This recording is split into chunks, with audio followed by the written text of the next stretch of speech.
Hello, how are you? Good afternoon. Well, good afternoon for me. For some of you, it might be morning, depending on where in the world you're watching this from. We've got people watching on LinkedIn, Twitter, Facebook, Fundraising Everywhere TV, YouTube. I'm not sure where else, but you're all very welcome. This is new format, merging the podcast, merging the news, merging a few little things I do into one thing. And what we have today is I have a very special guest who's come on to talk about something which I just found fascinating. So we're going to bring him on in a second. But we're also going to look at some of the fundraising news that's going on today, this week, which is pretty much all COVID and coronavirus stuff. That is pretty much everything in the news at the moment. And then after this show, we are kicking off Fundraising Everywhere TV. So we have a few shows lined up for you. We've got The Drunk Chef, John Lapp.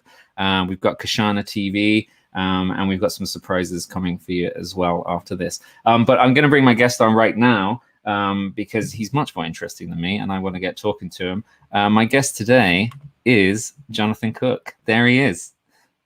Hello. Hey, JC. How are you? Hey, very well, very well. I'm not sure I'm more interesting than you. Someone said to me, before I met you, they were like, "Do you know Jonathan Cook?" And I was like, I haven't met him. And she said, he's as funny as you, but he puts things like he's much more organized. And I was like, okay, great. Thanks. Brilliant. I've pulled the wool over their eyes then. How are you doing today? You're all locked up in the UK? Certainly am. So yeah, finally people in the UK are behind closed doors. We're allowed out for our one run a day. So suddenly everyone's become a runner, I guess. My kids obviously running around the house. So if they suddenly appear, in the corner of the screen, a la that South Korean journalist, commentator on BBC News, maybe we'll go viral. Maybe we'll have one of those funny things where kids appear in the background. Who knows? Yeah, hopefully. Well, I think everyone's become like really tolerant of it now. I mean, I think they always were tolerant, but now it's kind of like expected. And I think there's a little pleasure in seeing like, oh, that's what your kid looks like, or that's what your dog or cat looks like. Like I like this. It's like more human than the office days. Yeah, well, we've got their homework and their artwork on nice. On the notice board behind me. So I assumed you drew that. No, that's your kid. That was my masterpiece. I've 41 years of trying to paint, and that's as good as I can get. It's lovely. So Jonathan, you run an agency called Insightful. Is that right? Yeah. And how do you sum it up for those of us who don't know it? Right. So let me I'll explain it in a slightly different way. So I always said the charity sector is probably the best sector in the entire world at coming up with new ideas. So I think we're the best sector in the world at working out different ways to jump out of an aeroplane, dress a banana, just do it in your pants, dress as Superman, whatever. We're the best at coming up with new ways to run 26.2 miles dressed as a cake, dressed as whatever it might be, with one leg, whatever it might be. But I think as a sector, we're not very good at testing and working out whether our ideas are wanted by our supporters and our audience. So I set up Insightful in 2012 to try and help organizations understand their supporters better. So that can be all about speaking to people in person, sitting down with a cup of tea and saying, why do you knit doilies, or why do you bake cakes, or why do you make jam? Or it's at the other end of the spectrum, looking through huge, vast quantities of data, going, what do the numbers tell me? So I'm like a nerd and a kind of nosy Parker, and that's what I do. Would you call yourself a nerd, like a cool nerd? Or... absolutely a cool nerd. I'm definitely a nerd. Simon, I have a favorite spreadsheet. Okay, right. So anyone that has a favorite spreadsheet by default must be a nerd. What's your favorite Excel function? My favorite Excel function. I'm a big concatenate fan. I love. Are you? You see, I found an even better one. There's one called text join, which allows you to concatenate like loads of cells much quicker. So text join is like it's like the new concatenate. It's concatenate on drugs, basically. Oh my God, you've opened my mind. I have to check this out. So you're obviously, you're big into research, you're big into data, and I suppose what we can learn from that. And a lot of us struggle with it because, you know, it's either too much or too little. And, you know, even like Google Analytics and stuff like that, we have a tendency to set up and it's just like, it's just there. We don't really use it. But you're a man who actually helps people use this stuff. And the report that you and I were talking about last time I saw you was the report I wanted to chat to you about today. The report is called Why People Participate in Events Fundraising. And if anyone is watching this at fundraisingeverywhere.com/TV, if you're watching this on the Fundraising Everywhere thing, there's a blue button underneath, the blue button. If you press that, then you'll be taken to Jonathan's page where you can download this report and read it yourself. Because it's really interesting. You looked at hundreds of thousands of regular people's fundraising pages, and you analyze them. You started to see what works and what doesn't work. Yeah. So when it comes to events fundraising, and I'm particularly talking about online giving pages here. So in this report, I've looked specifically at just giving pages, and I'll explain why in a bit in a bit more detail in a second. But we're actually not bad at understanding the financial results of our events fundraising. So how many people have set up fundraising pages? How much do they raise? How many people have given to those people? But one thing we're not very good at is looking at some of the softer information in there. Now, this report basically came from a conversation that I had with a colleague of mine about 3 years ago, where they said, wouldn't it be great if we could discover why our supporters run or do fundraising events for us? Now, what if we could find out exactly why they did it? Now, they had about 30,000 event participants over like about an 8-9 year period. So like, well, we can't interview them all, or we could do, but I don't think the budget's big enough there. So how can we find a way to discover this quickly? And I was like, well, hang on a minute. Every single person that takes part in a fundraising event and sets up an online giving page writes exactly why they're doing it in their personal statement. So if you look at anyone's Just Giving page, they will say, I am running the, Edinburgh Marathon because my mum has insert issue here or whatever it might be. And I was like, right, I wonder if there's a way of being able to look at all of these statements quickly and easily. Basically, a couple of months later after that, I watched a TV program where they kind of explained how you can study huge quantities of text quickly and easily and pull out the keywords. Do you want me to tell you how? Do you want to help? Yeah, I actually do because usually we dismiss that kind of stuff because it's qualitative. It's like, you can't break it down statistically. You can't look at a summary of it. You have to read them all. So that's usually how we deal with these blocks of text. But you're talking about doing something else. Yeah, so you're right. So blocks of text are usually ignored, if I'm really honest. I mean, you can read them one by one. That's great. But if you've got 50,000, then no one bothers to read them because that's just too much to read. So this idea basically came from something that happened at the Old Bailey about 7 or 8 years ago. So the Old Bailey about 7 or 8 years ago digitized their entire all the transcripts from all of their cases since they started 300-400 years ago. And so this is sorry, what's the Old Bailey? There's police, isn't it? Yeah, the Old Bailey is like the largest criminal court in Britain. Okay.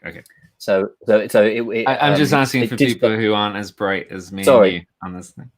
The Old Bailey, right? So if you look, the Old Bailey is like a very beautiful building in the centre of London. It's got a lady on top with a sword in one hand and a set of spears in the other. Yes. And it's the central criminal. Yes, justice, and it's a central criminal court for it's where really nasty cases happen. They are heard in the UK, and they digitized their entire catalogue of transcripts from their cases. And justice historians around the world went bonkers. They're like, "Oh my God! Imagine what we can learn about the changing attitudes to crime through all those years." But they had trillions and trillions of words to look through, and it's impossible to look through that. So they used something. This is the only geeky bit, I promise. Okay, they used something called word entropy. Word entropy. Word entropy. Word entropy. Word entropy. Every single one of you knows. Yeah, every single one of you knows what word entropy is because you've all played Scrabble. Okay. Okay. Okay. So you'll know that certain words score different scores in Scrabble. Yeah. So the word "my" is a 2-letter word, doesn't score much. Yeah. The word, I don't know, Oxidize. telephone. Yeah. Oxidize. There you go. Scores loads. Yeah. So what they did is they basically gave a score, kind of using the Scrabble scoring, to every single word in this history of transcripts of court cases. Yeah. And they went, okay, let's ignore all the words that didn't score highly. We'll just completely ignore them, or we'll only concentrate on those words that scored very highly. And that would allow them to pick out the words that are important. Now, I'm going to give you 5 words from a court case, and you're going to tell me what that court case is about. Okay. And that's and, or, but, then, he. Yeah, it doesn't really roll it down because men are the perpetrators in most of these crimes. Yeah. So all you can work out from that is there's a man involved. Okay. Yeah. But if I gave you these 5 words, if I said wallet, cosh, blood, robbery, death, you'd be like, hang on a minute. I think someone was robbed and hit over the head, and now they're dead. Yeah. So I used exactly that technique with this. So I got 200,000 people's just giving statements, and I applied this in word entropy, where I basically gave every single word a number score, like you would do in Scrabble. Yeah. And then I ignored all the little words that scored low to get rid of eyes, knees, how, when, what, and I just kept those words that had that scored highly, which gave me the information, the important information in people's statements. That's clever. Go. That's really clever. Have we lost all our viewers now? Because that was just nerdy. Yeah. People have just been watching my face just crumbling in misunderstanding. That's really interesting. I'm hoping that makes sense. No, it does. So, I mean, people set up their pages. They're talking about loss. They're talking about, something that's upset them, or something which is horrible or terrible, or, it's the problem solution thing is usually why we're setting up these pages. So you're trying to find the trend of what kind of words, what kind of phrases they're using on these, and then comparing it to how much they raise. Yeah. So there's a couple of things I've done. One, I've looked at the different types of fundraising event they've got, and saw do people use different types of words for particular causes and particular events. So I think. It's something like cycling events. I think people who take part in cycling events use more positive words than any other activity. People who fundraise for walks use the most negative language. But when I say negative, I don't mean that was rubbish. I mean, I fucking hate walking. Yeah. I don't mean that. I mean negative in the sense that there might be something that's sad that's happened in their life, that they are, it could be that they've lost someone, or somebody's gone poorly or something like that. Whereas cycling is very positive. People are mentioning birthdays come up a lot with cycling. So I think that is basically men get to 40 and go, I'm a bit fat. It's my birthday. I've had my midlife crisis. I'm going to get on a bicycle, buy some stupid Lycra, and I hope there's no cyclists watching. Sorry. Buy some Lycra, look a bit daft, and try and make some money. So that's what I mean by positive words. They're mentioning things like birthdays. Whereas if you're walking, it's very, very often it's like these remembrance walks. It's something a bit, more accessible for people who maybe it's like a gateway drug to fundraising. So you do your easy 5K walk and you go from there, maybe. I love the idea of walk being a gateway drug to fundraising. But this is cool. I mean, has anyone? I haven't heard of anyone doing a report like this before. Anyone kind of even just giving. I mean, it's their data. I haven't heard of them really analyzing it to this level. No, I don't know if they have actually. I mean, I did approach them a couple of years ago and said, is this something that's even physically possible to do? Like, can we access these pages? And they very kindly said, just go and look at the API. So so here's where I had to give up and hand it over to somebody else, but I didn't know how to access an API and do anything. So, but luckily my brother-in-law does. My brother-in-law did. So I a couple of Christmases ago, I got him quite drunk, and I said, right, I'm going to ask a favor of you. And he very kindly made me a little program which allows me to effectively scrape this data off of Just Giving pages. Which is how I was able to get 200,000. Now I don't know. The best thing is I don't know who any of these people are. Yeah. I don't know whether that's Jeff such and such page. I just know page number 1, 2, 3, 4, 5 did that. So it's really fascinating. I'm getting a glimpse into people's motivations without knowing who they are. It's really fascinating. Yeah, it's really, I was gonna say creepy, but that's not the right word. It's just like you're like an evil genius, putting this all together. But you're using it for good, I suppose, because the point of this report, yes, it's to get people to pay attention to your business and what you guys do, I assume. But I know you're a good guy. You still do that, then? You want to help nonprofits out. So what do we learn from this? Because me and you, we're going to look at the report a little bit now in a second. But what do we learn from this? We coach our fundraisers on the language to use, or what should we be doing differently because of this? So I guess if we go back to that question that was posed to me, all those years ago, 3 years ago, by one of my colleagues, what they wanted to know was, or why they wanted to uncover this, is they wanted to know how best to market their events. If they discovered that all the people that took part in their pogo sticker-thon were doing it because it was a 21st birthday thingy, or if all the people that were taking part in their tandem cycle race were doing it because they've lost someone, that they want to know that, because that then influences their marketing. If people are doing an event for your charity because of quite sad reasons, then you probably don't want to put a picture at the front of everyone having a party going whoop whoop whoop. This is amazing. Like, it's actually about presenting your audience with something that is motivating, but also recognizes their reasons for doing it. So let me go back to that charity for a second. I remember one of the things we discovered. They were a disability charity, but they help people who predominantly they were helping people who've been born with a disability. But they also help people who've been disabled in later years. And for a couple of their events, they discovered that the word brother, sister, and accident came out loads as motivation for why people were doing it.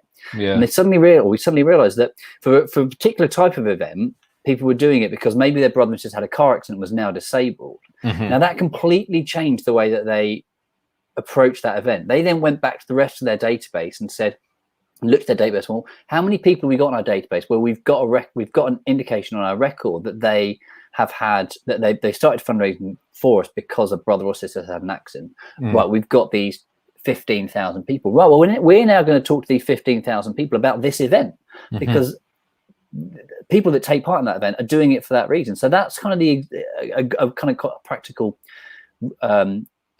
result of doing this. If you can understand why people are doing this, then you can market to them better, you can make your events better, and you'll recruit more people, because it's what they want to do.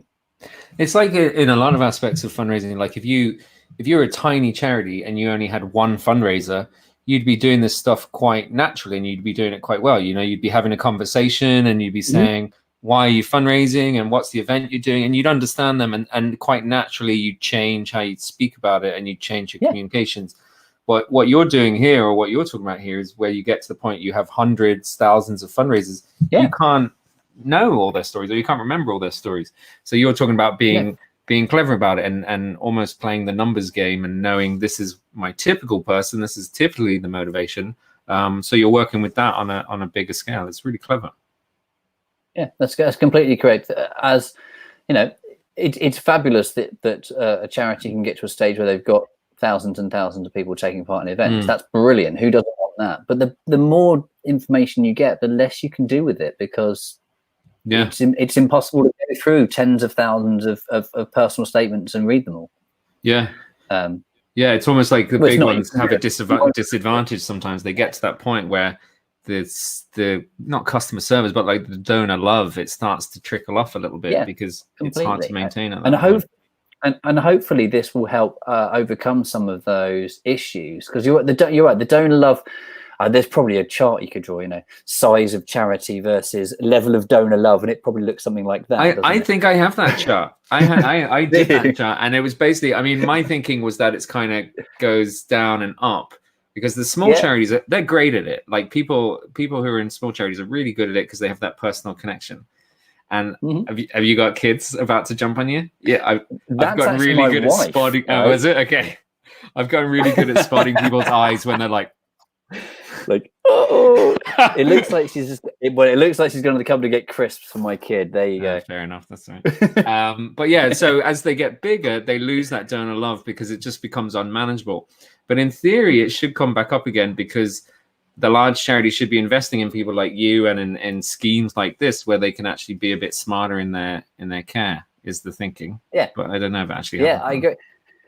Well, no, I think you're right. So one thing I've noticed is lots of the big charities kind of have people like me who in their teams they have insight teams, they have market research teams, and if we take say the top 20 charities in the UK, they've probably got a team of people that could technically do this. But then you've got, I don't know, 20,000 more who don't. But are of the right size that actually they're in that dip where their donor love is going down because they've got lots of people taking part, but they don't have the skill to do this. And that hopefully it's those people who benefit from this. That's my hope, that actually they're the ones that will most benefit from discovering this kind of stuff. Yeah, very good. Well, I'll say it to anyone again that wants to read the report. We're going to have a quick look at it now. But if you're watching at fundraisingeverywhere.com/TV, if you're watching on the site, you'll see the blue button below. If you press the big blue button, it'll take you to Jonathan's report, so you'll be able to see it. So there it is for you. So I just want to have a look at the comments before I open this report. I can see Nishan from South Africa. Hello, Nishan. Deborah in Canada. Nishan. Natasha's watching. Do you know Nishan? No, but I'm just saying hello. Oh, hello, Nishan. Gillian Graham wants to know more about your favorite Excel function. People are. I could do loads if you want. That could be a whole other episode. Look, if you're gonna learn any Excel function, you need to learn VLOOKUP. Okay. Yeah, VLOOKUP. Oh my god, love VLOOKUP. It's a basic one, but it transforms your life. It's like once you get your head around it, it takes a while to crack it, and then once you get your head around it, it'll change everything. Anne, I want to say Anne from Ireland is watching, so hello. And then Mo from the Unsteady Hand, he's talking about pivot tables, which actually I never really got my head around. People rave about them, but I don't really know. I don't know. Yeah, no, pivot tables are good. Okay, so some of the highlights, some of the things that jumped out in your report that I want to ask you about, which are interesting. So one of the things that I think it was the first thing you told me about this report as well, was the killer words, the words that seem to have a really negative, terrible effect on your fundraising. What are the one or two words that you found that are pulling it down? So the two biggies that stand out for me are selfie. People that use the word selfie generally tend to raise considerably less money. And please, spelled PLZ. Yeah. They are actually the two worst. They were the two worst words. So what do I mean by the worst words? Basically, people that use those words in their Just Giving statement, on average, raise the least money. Okay?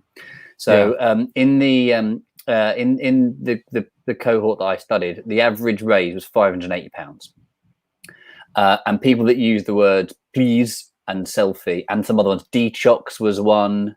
Detox. Dechocks. Yeah. I'm not sponsoring anyone who's doing a dechocks. No way. I can see why that's not popular. Yeah, they raised. I think it was something like a third of the average. It was something like on average they raised like 190 quid or something like that versus nearly £600. That's still pretty good, isn't it? Like a couple $100 for a dechocks. I'd be happy with that if I was a charity. Yeah, I think I'd be happy with that. Now, what's the point in discovering what the worst words are? It doesn't mean that if you see somebody's written "Please sponsor me, please PLZ," that you should immediately get on the phone and go, "Oh, please take that word off immediately because we've discovered that if you use that word, you won't raise much money." That's right. Don't do that. Some nerd told us. Some nerd told us. If you don't delete that word PLZ, we won't raise any money. Don't do that. But I think the point of that is it's about working out where you're going to put some of your fundraising effort, because there are some words on the other end of the spectrum, words that indicate the person is more likely to raise money. And, you know, there's two schools of thought here. My school of thought is find the people that are going to raise you lots of money, give them even more love, and they might raise you even more money. Other people's school of thought is find the people that aren't raising much money, give them some love, and they might raise you more money. There's statistics in that which we can argue about another day, but I guess that the point is it's about highlighting those people that they may need more help in their fundraising, or maybe they're just not that engaged, and it doesn't matter how much help you give them. But I just thought it was quite funny that another one was mixed martial arts. People who negative. People don't like it. Yeah, mixed martial arts is a negative thing. People who use word mixed martial arts in their statements generally don't raise that much money. Yeah. Sorry, don't raise much money. You said it. Yeah. And you had words. Maybe I'm into mixed martial arts. I might take offense of that. You know, with my massively weedy body, maybe I am actually a secret ninja or something. Maybe we need when all this Corona stuff's finished, me and you get in the ring together for charity. We pummel each other as two nerds. You've said it now. As long as we don't put the word mixed martial art in our Just Giving statement. So one of the things that's interesting about the words, you know, because it's not like you're saying, it's not necessarily the word that is sucking it out of it, but it tells you a little bit more about the person. So maybe a please is someone who doesn't necessarily take time on their page, doesn't necessarily put the effort in. You know, it's stuff for you as a non-profit to consider when you're looking at your people, because some of the words that you said were really were on the pages that worked better were surprising. And it was things like immeasurable, affectionately, trajectory, you know, these kind of longer words, which, you know, usually would have no place in fundraising copy. But maybe it's an indication that people are spending more time putting in like a lot of information about it, putting in the story on top of the stuff around the nonprofit. What are your thoughts about that? That there's beyond the word, there's lots about effort in here. It's what it says about people themselves. I think you're absolutely right. You actually just said something very interesting. You said these are words that wouldn't usually find their way into fundraising copy, and you've got to remember that the people that are writing these statements aren't writing fundraising copy. They're writing a personal story, and some of those words do show that they have done some research into the organization. They show that that organization has made a real impact on their life, and like immeasurable. I can imagine that the sentence could be something like, you know, the care that they gave my mother is immeasurable. Yeah. You can picture that kind of word being used, and somebody who's written that would, you know, how invested are they in your organization? It's tremendous. They'll be tremendously invested in your organization. Now, that also tells you something else. If they're that invested in you right now, they'll still be that invested in you in 6-12 months time. So, you know, these are the people who are standing there going, hello, I love your organization. Please, by the way, the kids are coming in now, so it's going to be exciting. That's right. Yeah, well, if you need to abandon it, I'll understand. But I don't. So, you know, these are the people that are waving their hands in the air, saying, "Hey, look at me! I love you. I'm telling you that you're amazing. I'm telling my friends that you're amazing." These are the people that, if you can identify them and you can invest some time and effort in, it won't just be events that they'll do for you. They'll do other forms of fundraising. They might set up regular gifts. They might stick you in their will. Who knows? But there are some of those words that you're right. The words that raise more money. I never thought of it that way. That actually the people have invested more time in what they're saying. That's a really good way of looking at it. Maybe I should put that in the report. Yeah, well, the new edition. But because I get, I mean, maybe if you're like me on social media, I get a lot of messages out of the blue from people looking for donations.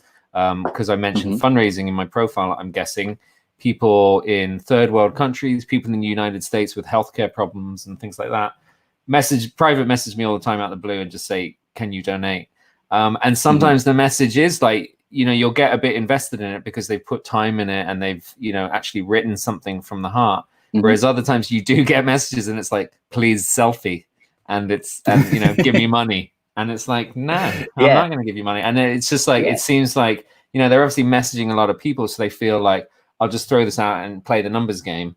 But it just shows, and I think one of the things your report drove home for me is if you're more considerate about your ask, if you put some time into considering those asks, then you get better at it. If you think about it completely more. Correct. Do you want to introduce your kid? I think Rose, come be on TV. Because this is how you have to. I found with my son is you don't try and keep them on a picture. You put, hello, how are you? Hello, Rose. Hello. Right, you can go now. That's sweet. This is the new world of working, isn't it? I know, and it's great. This is what we have. There's a lot of positives about it. Once you get over the idea that people would frown upon your kid coming into the screen, it's like, this is fun. This is nice. You were talking in your report. You talk about senior occupations, and so when people are talking about like CEOs, business leaders, and things like that, you saw a higher gift. Is that because they're mixing in rich circles, or what do you think? What's your thoughts on that? The answer is probably yes. They probably aren't doing that. But I think the reason why I put it into the report is, imagine that you're charity X and you've got several thousand people take part in events for you each year, and someone has written CEO in their persona. You might want to take a look at that person and go, well, are they a CEO? Yeah. Are they a senior business person? Because before then, you didn't know that. You just knew that they were fundraising page 1, 2, 3, 4, 5, and they were doing the great big pogo stick-a-thon dressed as a banana. And now you've discovered through their personal statement that they happen to own, I don't know, an IT company. Yeah. So, the evidence is that people with more senior professions do raise more, and I don't. There's probably no kind of big revelation there. But as I said, well, the reason I wrote it in the report was to highlight to people when you see that, get on the phone, say hello. How can I help you in your big pogo stick-thon dress a banana? I always choose really stupid events. But it's. I mean, I don't never really hear about people talking about prospect research or donor research using fundraising through events, which is their own words, which is them opening up and then sharing. And actually, this might be the first time anyone's ever said to me, this is a good place to be learning about your potential donors or your potential fundraisers, or your existing fundraisers. Think of it this way: this is the only time in any fundraising medium where the donor voluntarily tells you exactly why they've run fundraising for you, exactly why they're giving you money. It doesn't exist in any other form of fundraising. Wow. And it's existed digitally since 2000 when Just Giving launched in the UK. And I'm a little bit embarrassed that it's taken 20 years for anyone to go, oh look, there's this bit where they tell you exactly why they're doing it. Yeah, that's fascinating because it's like it's always been kind of dismissed as like a text field that just we can't really use this. It's just there. Yeah. That's mad. But it is potentially the most valuable source of information as to why people support your charity that exists in our entire sector. Yeah. In your report, you looked as well, or as you were looking at all the data, you were looking at types of charities, you were looking at types of events. Was there anything really surprising for you that came through that you just were like, oh, I didn't expect that? So the event that on average raised the most, or the fundraising activity that on average raised the most money was actually people raising money in lieu of gifts at weddings. Now that's quite timely because every wedding in the UK has just been cancelled. So, so I'm not sure how relevant that is right now. But people do get married, people that raise money in lieu of gifts at weddings and set up an online giving page raised like crazy sums of money compared to the average. It was like thousands of pounds versus the average of about £580. And I think I'm trying to think what.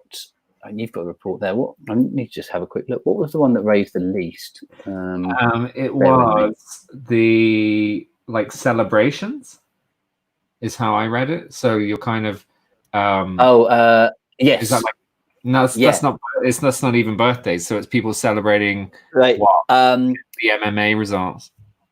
No, yeah, probably. Yeah. I don't know. What was I mean, that's the definition that Just Giving have to an event. So I probably need to do a bit of work into working out what celebration is. But I thought that was they things break it like into certain categories, do they?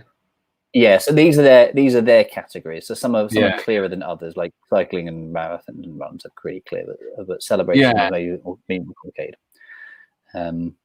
But it's things like celebrating. I don't know, maybe birth of a child or passing an exam or something like that, or But there's a graduating significant difference, isn't there? So if you were on a fundraising page, if you're a charity on a fundraising page like Just Giving, and you see a wedding page set up versus a celebration page set up, it's going to maybe change your priorities. It's going to change how you approach it. And absolutely. In fact, there was even the thing with the weddings is it could actually drill down a bit more. And I discovered that people that raise money in lieu of gifts at weddings for hospices, but adult hospices rather than children's hospices, that was the biggest fundraising thing that existed on Just Giving. Those people were raising like £3,500 or something on average. You and I met a couple of weeks ago at the hospice conference, and I said that I stood up in front of the crowd and the audience and said, look, if you've got people who are getting married and they've had relatives who have been through the hospice and they've received good care through the hospice, then ask them, is it something they'd consider doing? Would they consider setting up a fundraising page for their wedding? Because clearly people who set up fundraising pages for their weddings for adult hospices are so close to that cause that people people want to give. Now a couple of people came up to me after and said hadn't even considered that, hadn't even thought about asking people to do that, but they said but actually it kind of makes a bit of sense. Imagine if you are, let's say you're in your early 30s and you're about to get married and your mum has gone through a hospice and has passed away and you set up a page for your wedding. People are going to go, yeah, actually, Dan, I'll give you some money. That's a really, really worthwhile cause. And it's kind of lots of stuff in the report is really logical when you read it. You're like, oh, it's obvious. Yeah, but you didn't. It's only obvious when it's put down in front of you. I didn't realize that weddings for adult hospice would be the biggest fundraiser, but now I've done it. It seems obvious. So. It's true. It's like so much in the report. It's like it helps you get into the heads of your donor, and you're like, oh yeah, so this is probably what they're thinking, and so then we can, I've always said you're a really good fundraiser if you could read someone's mind, and you're kind of you're tapping into this a little bit, that it's like, okay, well, we know if someone's going to set this up, maybe this report, maybe if we just take time to think, okay, what's the person going through, what brought them to here, and like you said, if I ever got married, there'd be an empty seat there. That's where my dad would have been. So I can imagine that if you set up I'd never set up a wedding fundraiser because I need the money to pay off the wedding. But if you were to set it up, you can see how it would work really, really well, because you're going to draw a reference to it. And it's obviously such a significant thing. You're surrounded by friends and family who know that person. So it all makes sense when you spell it out. It's really helpful. That's great. Yeah. Okay, what I'm going to do, I'm going to leave the report. I'll say to anyone again who's watching, if you go to fundraisingeverywhere.com/TV, there's a blue button there where we've linked to Jonathan's report, and you can get it at Insightful. Well, you spell your web address funny, don't you? Insight-ful.co.uk. Or look for Jonathan Cook and he'll find you. He'll send the report to you. He'll find you. That sounds scary. He'll find you and he'll shove the report down your throat. But it's well worth reading. It's absolutely worth reading. Before you head off, Jonathan, I'd look at the news as well. Obviously the news at the moment is all around coronavirus. So I might just ask you, how's it going with all this stuff? You're obviously in lockdown with your kids. How are your clients getting on? How's the fundraising? What's happening out there? There's been a few clients who've expressed a bit of worry about their how it's going to fit their fundraising. I mean, every event in the UK has Every fundraising event in the UK is cancelled for the next 6 months, basically. So, Oh. ironic, we were just talking 40 minutes about events, and they're all cancelled, but they'll start again. And that's going to have a significant impact on the incomes of a lot of charities. There is some talk that the Chancellor of the Exchequer in the UK is going to give some kind of financial assistance to charities. It's not announced yet, but there's plenty of chatter in kind of on political circles on social media that suggests that's something that's going to happen. There's certainly been some comments out from some of the sector leaders that they're looking for that. I mean, they're helping businesses, so it would seem totally logical that they help the not-for-profit sector, because the not-for-profit sector in the UK is what's helping, or what's going to help people go over this. More demand. But it is a bit weird. It is a bit weird, isn't it? Like you talk about events being cancelled, but there is a lot of events which are shifting online, people trying to do virtual stuff. And I think that's part of why I still wanted to talk to you, because I think fundraising pages are still maybe even like more important now. When stuff's happening online and it seems flat, this is the page that can bring it to life. And if you're using the right language and asking in the right way, we can still raise money. Completely. I mean, I guess that's one of the advantages of all fundraising pages being online now. I mean, 25 years ago, you'd have to go around with a piece of paper, get sponsors to write their names down on a piece of paper. That would just be a germ-ridden rag now. So, because it's all online, it would, wouldn't it? Just like holding it up and passing it to the next person. Yeah. So now, if it's all online, that's it's a very efficient and easy way of doing it. I think maybe in about 2 weeks or something, when people have calmed down and the new normal, everyone's got to come to terms with the new normal. I think actually then you might see people go, right, I've still got a little bit of money. How can I help? Yeah. But I think there's going to be a couple of weeks of flux where, for example, I never banked on becoming a homeschooler. This is totally new to me. Yeah. Okay. So I'm getting my head around the fact that I'm now teacher Mr. Cook, as well as having the rest of my life to lead. So let's get the next 2 weeks over and done with, and then I just think people will settle into life as it is. And if it is, we are locked in our houses, so be it. Yeah. And then I think we might see fundraising pages appear where people go, right, what can I do about this? This is shit. How can I help? So yeah, I think it's the uncertainty thing, isn't it? Like if everything's closed for 3 months or schools are closed for 3 months, we acclimatize and we get used to it, and then we make a plan, and then people will give again. Yeah. But this unknown period here that we're hopefully coming towards the end of a little bit, where were things going to stay open? What was UK going to announce? Mm-hmm. What was Ireland going to announce? What was everyone going to announce? Like your gut instinct is just to hold on to everything, hold on to your money, and just okay, let's just wait and see. Completely. And I'm reasonably confident that in a few months' time, things won't be back to normal, but we'll be getting used to the new normal. Because if we're not used to the new normal in a couple of months' time, then basically we're all fucked. Absolutely. If anyone has any questions for Jonathan, feel free to write them wherever you're watching. If you want to tweet them at us or put them on LinkedIn or put them in the comments box, do. But the other thing I wanted to ask you, this is weird because this big news story broke out in the nonprofit sector, and it turns out that you actually know a little bit more than some of us about this. But basically, this gent in UK, Martin Lewis.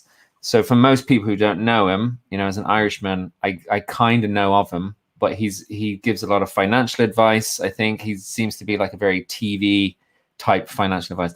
The Irish equivalent is called Eddie Hobbs, for anyone who's watching. Eddie Hobbs. So it's like the English Eddie Hobbs. But he's announced on his website, he says, I'm making £1 million available to fund urgent small charity coronavirus poverty relief. And this is one of the things that's been really incredible over the last week or two, is people wanting to help and some of the measures, the lengths they've gone to help. Martin says, we face an unprecedented challenge to our health, economy, business, personal finance, and way of life. And many of those who normally help society, our charities, are going to face similar pressures right now too. So he set up this million. He's going to try and raise a bit more. He's going to start to provide grants to charities. And as you and I talked about it, it turns out you're in the mix of this. Yeah. So last Wednesday at about 11:30 at night, he tweeted.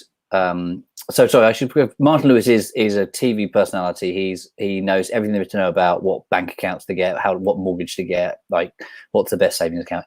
He's a nerd, a bit like me, just richer.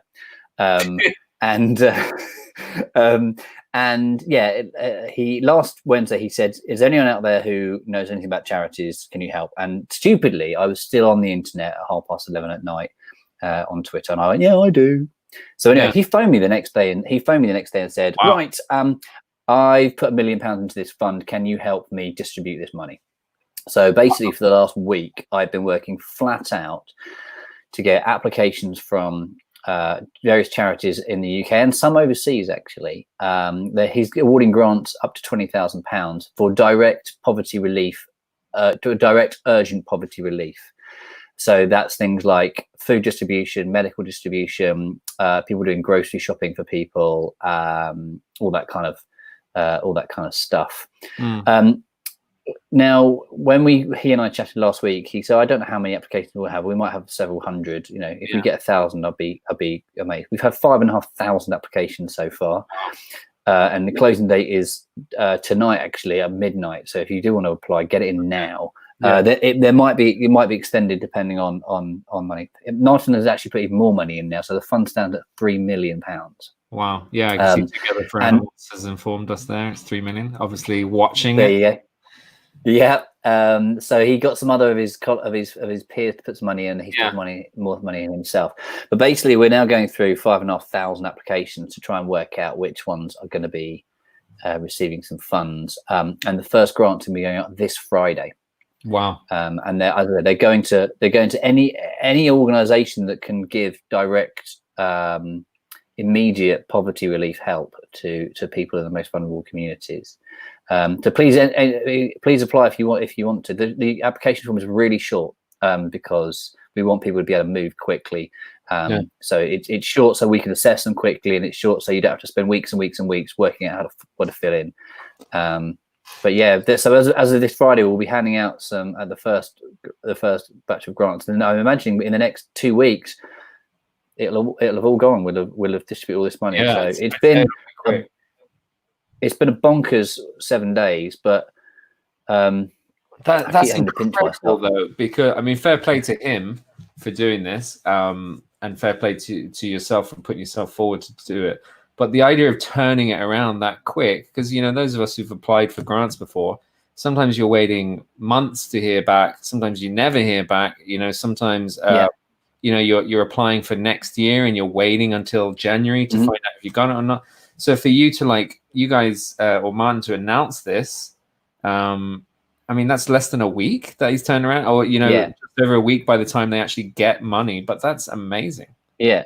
Well, I mean, you think somebody could apply right now at what's this? We're at 5 to 5 in the afternoon in the UK time. Somebody could apply now and get the money in less than 48 hours. That's amazing. Yeah. Where do they one thing that we sorry, go on. I was going to say one thing that we are going to write to everyone, even if you haven't been successful, because you know what, funders that don't write to people who aren't successful are poo. Okay, it's a horrible thing. You put all that effort in, they don't even let you know, right? It's so easy just to send an email saying, "I'm really sorry you weren't successful." Okay. Yeah. So, and it's just big merge, surely. Yeah, and so we will be contacting everybody who has applied, whether you're successful or unsuccessful. You say that now, but polite. No. We'll do it. It's a polite thing to do, and I will make sure it's one of my tasks to do. If you want to apply, if you go to moneysavingexpert.com, I think, go to the blog page, and look at Martin Lewis's most recent blog post, and you will find the link there. But get in really quick because they're closing it to applications at midnight tonight. So that's it. That's his website, moneysavingexpert.com, isn't it? Because he's moneysavingexpert.com. Yeah. Pot noodles. He's just like constantly telling people. Well, no, he'd just tell you he'd tell you which is the best and cheapest pot noodle to get. Okay, good. How you make your own pot noodle? Find a cup on the street. Samantha has asked, are you accepting bids from umbrella organizations that are asking for pots to redistribute to small charities in their networks? I imagine you're not, but only if you can get that money out quickly. That's one of the main criteria is, can you move fast? And you have to be a registered charity in the UK. No, you don't have to be a registered charity. It's open to charities, community interest groups, even small local community organisations. You are unlikely to get a £20,000 grant if you're not a registered charity or a community interest group company, but the grants are available even for small grassroots organisations. Nice one. Good on you. I don't want to keep you much longer because obviously you've got 5,000 applications to get through. But there's a question here from Noodle Flute. She was at the NAF conference that you and I were at a couple of weeks ago or last week. Great to hear you both speak. But her question for you is, you said Generation X saw themselves as wanting to give more in the future. Was it Generation X? So when you were speaking at NAF, were you talking about different generations and what the trends in their giving is? Or is Noodle Flute dreaming? I don't remember the exact quote I was saying there. It's a long time ago, isn't it? Like I know it's only like a long time ago, or two ago, but my God, I remember filling my presentation with pictures of dogs because I'd heard some insight that the audience loved it if it was full of pictures of dogs. Noodle Fruit, I'll tell you what. Hunt me out. I'm Jonathan_M_Cook on Twitter, and we'll take this offline, have a chat. I think Generation X are so we're talking Generation X, I guess, are people who are between boomers and millennials, aren't they? They're people who were born, what's that, from about 1965 to about 1970 to about 1980, I think. Because I think I'm something like that. Generation 79. Yeah, I am too. I'm born in 1978. I'm Generation X. Yeah, but I think I'm on the tail end of Gen X. Generation X are a bit of an interesting one because the boomers, their old generation are the most asset rich people in probably the world. The millennials are the most asset poor in the entire world, and the Generation X kind of sit weirdly in the middle. So they are. And Generation X, interestingly, they're getting to that point where their kids are beginning to grow up. So they're likely to have children who are between, say, 5 and about 15. So Generation X's kids in the next 5 to 10 years will have left home. Now, statistics will tell you when children leave home, disposable income of the household gets much bigger. So Generation X's, I think, will be quite a good fundraising audience when their kids are gone. Yeah. So maybe in about 10 years they might want to do stuff like that. But Generation X is a weird one because they behave completely differently to millennials and completely different to baby boomers. Yeah, and even those segments, sometimes you look at like the millennials and you're like, geez, there's some range there. They're talking about millennials and it spans like 10 years or something. And you think of like two people I don't know. Millennials actually stands 18 years. Is anyone that was born between 1982 and the millennium, basically. So you can have a millennial who is 30. Let me work this out. 36, 37, 36, and you can have a millennial who is 20. Very good. Now we have like the Corona generation. It's like the COVID. We have the Corona generation. Yeah. COVID. Yeah. I did hear a lovely phrase from them, though. It was the generation after millennials are known as the Zoomers. I like that. And I quite liked that. Yeah, I like that, the Zoomers. Yeah, I could live with that. That's good. All right. I'd quite like to be a Zoomer. I think it's a good name. All right, Jonathan, that's I'm not going to keep you much longer. So before we say adieu to you, where can people find you? You mentioned your Twitter, which is Jonathan_M_Cook. Yeah, that's my Twitter, and that's mainly the places where I hang out. But you can check out the website. That's insight-ful.co.uk. So that's in like insightful.co.uk, but with a hyphen in it. Thank you. Well, insightful.co.uk gone. Yeah, it's a pain in the ass. I used to work for a company called Face to Face Fundraising, and it was the number 2. And whenever you shared your email, you'd have to be like, face 2, no, the number 2, no, the number 2, no, face 2. And then I got a letter once to Face 3 Face Fundraising. Brilliant. Amazing. So it's my name is always a bit of a weird. I always think Jonathan Cook, that's a nice easy name. Yeah. And then someone's like, right, so that's J-O-H, and I'm like, no. Yeah. Has it got an O at the end or an A? It's got an A. Right, Cook. Has that got an E at the end or not? I'm like, oh my god. Yeah, you're kind of like it seems like a simple name, but actually there's a lot of variance. But you're like, Jonathan, no H, you're Jon, Jonathan. Jonathan, and Cook without an E. There you go. Yeah, well, I tagged you in my social media, so hopefully people can find you. But that's been great, John. Lovely. Thank you. Really interesting, and lovely to chat to you. I can't believe it's only this year that you and I finally met face to face. Yeah, I know. And now we can never see each other again. I was about to say it was the first and last time we're ever going to meet. But there you go. But listen, thanks a million for coming on. Really helpful. Like I said, again, to anyone that wants to get in touch with Jonathan, or if you're watching on Fundraising Everywhere, click the blue button and that'll take you to Jonathan's report and his website. So check that out. But that's it. Thanks a million, Jonathan. Thank you very much. I'm going to boot you out now. But enjoy the rest of the day. And Mr. Cook, enjoy teaching. Thank you very much. Take care, Jonathan. What a lovely chap, isn't he? What an adorable man. But yeah, I really recommend you read that report. It's interesting and it's nice and simply put together that you can kind of draw your own conclusions from it. But there's definitely lessons we can take from it in terms of how we're approaching these fundraisers. So I'm gonna sign off myself in a second, and I'm gonna pass us across to Fundraising Everywhere TV. We have the Drunk Chef coming up. First of all, we have a word from one of our sponsors. They're not actually a sponsor, but Sketchnote. Mandy Johnson is gonna share a little bit on her Sketchnote project, which I highly recommend you get behind. In fact, you can push the red button, whatever side it is. Blue button is for Jonathan's report. Red button is for Mandy's crowdfunder. So I'm going to hand you across to Mandy in a second, and then we're going to see the Drunk Chef. And then we have some other viewing coming up later. In terms of what's coming up this week, if you're into fundraising, if you're into nonprofit stuff, just to let you know, I mean, the big thing that we're talking about at the moment is we have a COVID-19 conference, virtual conference coming up with Salesforce. If you go to fundraisingeverywhere.com/COVID-19, you'll see the details there. We're going to be putting up the speaker list later. But it's a multi-track virtual event happening on April 2nd. And it's going to be, it's already going to be, looks like it's going to be one of the biggest events we've ever hosted. Very popular, but we've got some really smart people talking about how we as a sector respond to COVID-19 and how we start to manage. But yeah, so there you go. So it'll be really interesting.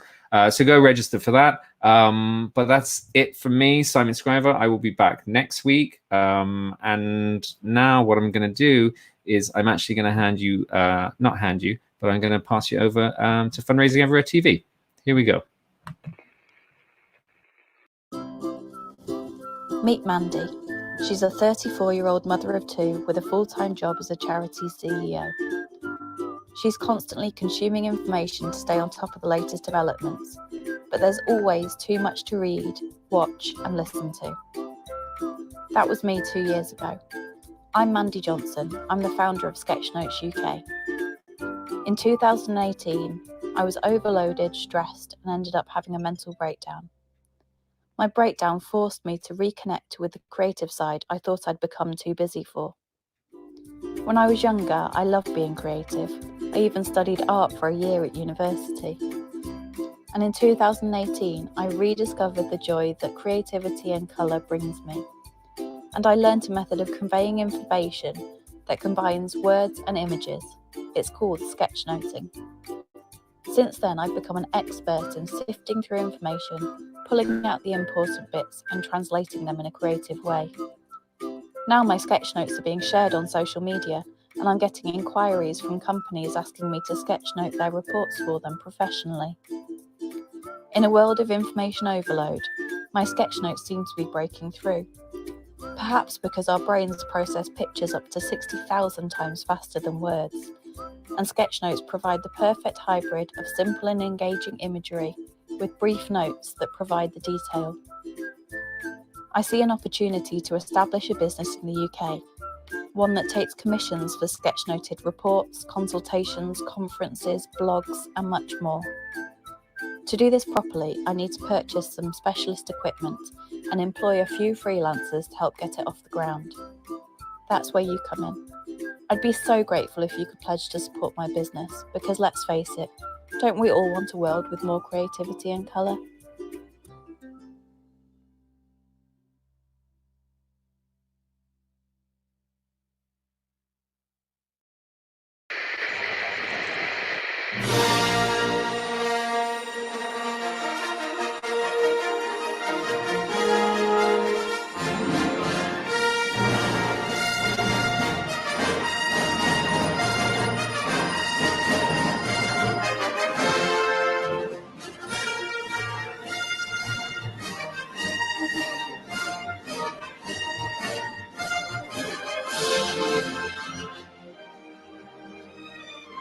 I used to drink, I used to smoke, and then I dance.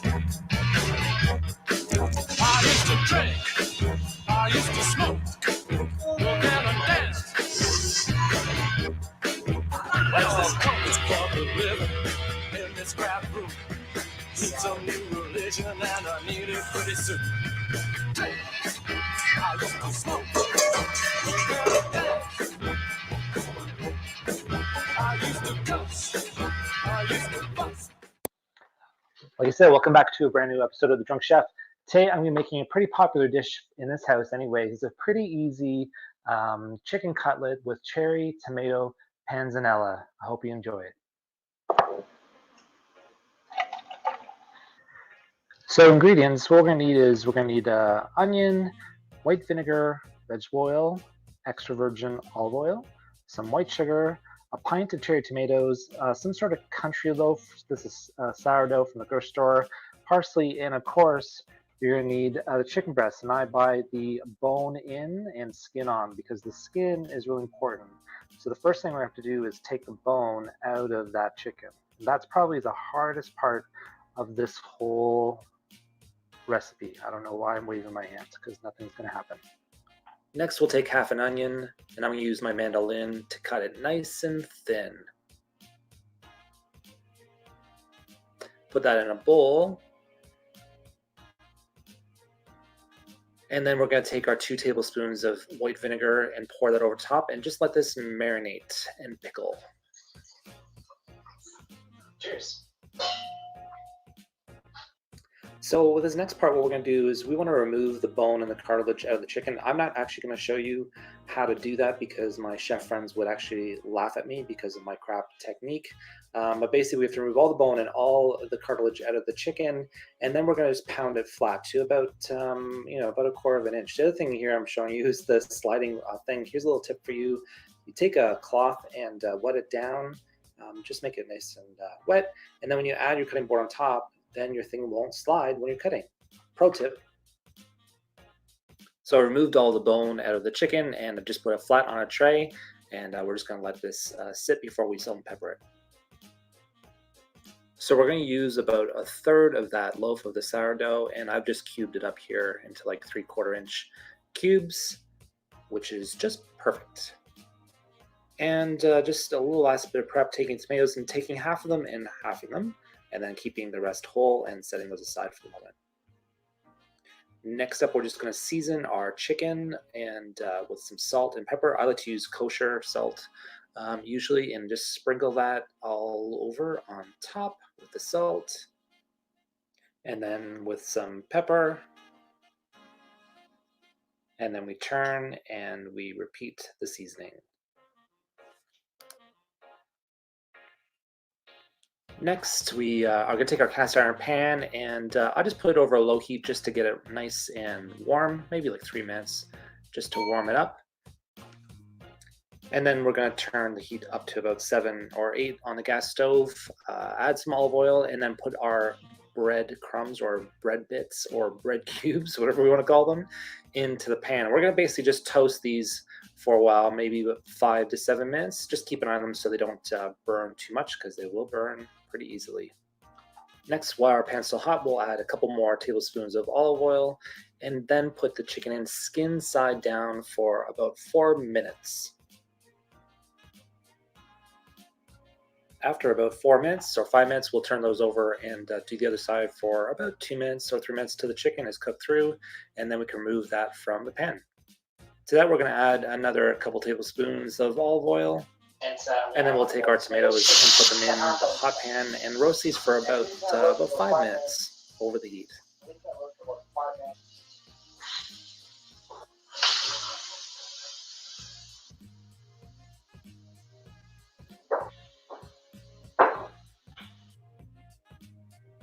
And these are just about ready. I'm going to add just a little bit more kosher salt, a little more seasoning, and then I'm going to add my last tablespoon of vinegar to the pan, and then just give it a little bit of a shake around.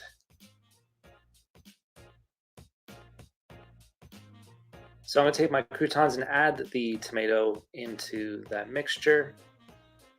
Get all the good stuff out of this pan. Got to get it in that bowl. Add my pickled onions in. Add the rest of the half tomatoes in. Some parsley, a couple tablespoons of parsley. Sprinkle that over top. Add another tablespoon or 2 of really good olive oil. And then we'll mix all this together in the bowl. Looks really, really good. And finally, we put the crispy chicken over top onto our salad. And that's how you do this pretty easy, pretty quick crispy chicken cutlet with cherry tomato panzanella. I hope you enjoy, and we'll see you next time.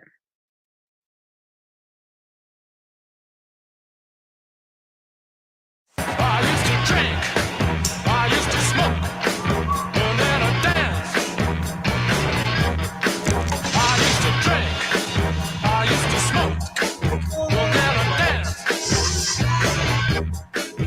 Well, I'm coming from the river in this crowd room. It's a new religion, and I need it pretty soon. I used to smoke, and then I dance. I used to cuss, I used to bust.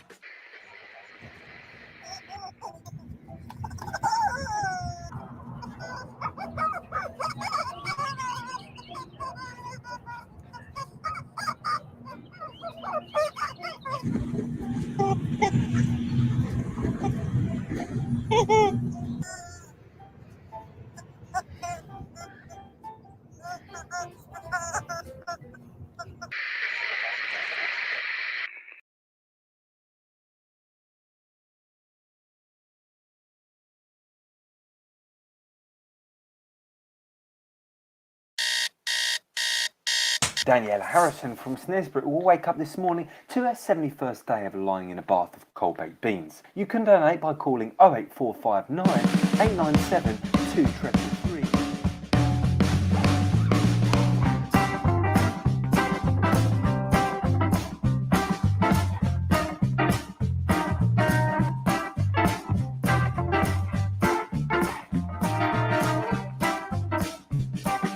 Catch you at a bad time, oh no. Did I catch you at a bad time, oh no. If you don't want me in, you better lock the door. The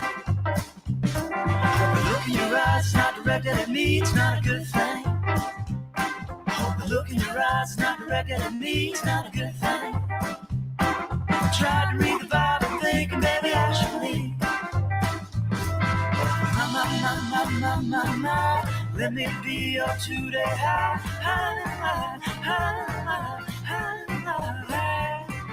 Cause even on your worst day, you're looking fine. You're barking up the wrong tree, oh no. You're barking up the wrong tree, oh no. If the verdict's in, I guess I'm a guilty soul. Let me be your today high.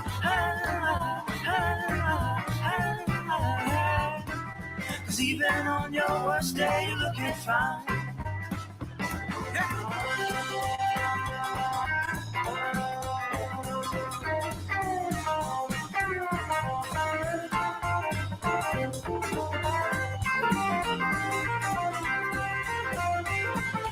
Somebody like you's too good to be. Somebody like you's too good to be. The buzz around you, honey, and babe, I want it all for me, for me, for me, for me. My. Let me be your two-day high.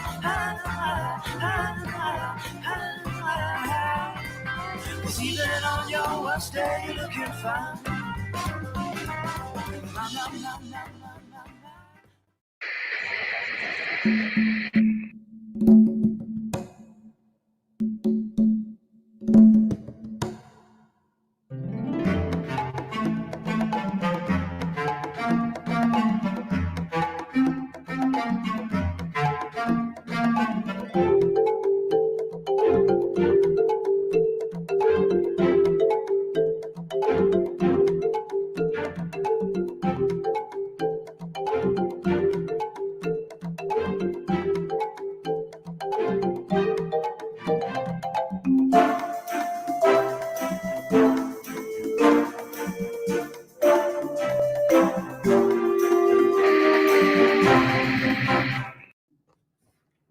Hey, fundraising friends. I just finished week 1, locked in my apartment with my captor. I don't know if she's listening right now. I'm just at my desk, working diligently. What am I going to do? How long is this going to last? Am I going to get Stockholm syndrome for my captor?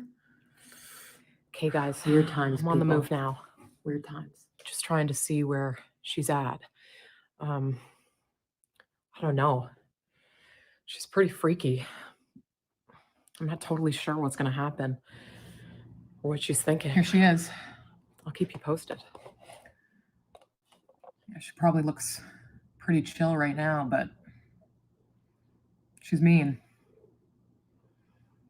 And she's ruthless. Send help.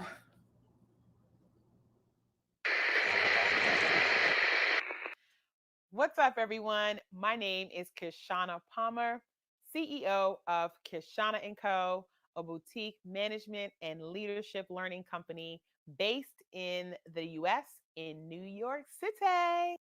If this is the first time you are seeing this face, well, hello, and welcome to Kishana TV. So, in Kishana TV and on Kishana TV, we're going to be talking about the issues of the day. We'll be talking about the issues of the day as it relates to the public sector, to the charity sector. We're going to talk about books and parenting and pop culture news and whatever I've got on my mind. And if I'm feeling real spicy, I will bring on the Queenager. Now, you haven't met her yet, but you will in future episodes. That's my kid. She's the real star. So, a little bit about me. I am a first-gen American, and my family is from Jamaica, West Indies. I am very, very proud to be a first-gen Jamaican. That's how a lot of my friends who are Jamaican Americans, what we call ourselves, but I'm true Yardie to the bone. I have been in the public charity sector for pretty much my entire career. After a brief stint in investment banking, I love the suits, y'all, and the money that came with it, but I really wanted to do something else with my life. Why? I don't know, but I've been helping people since I was a young thing, so much so that I even won a scholarship to university for public service. Isn't that amazing? All right.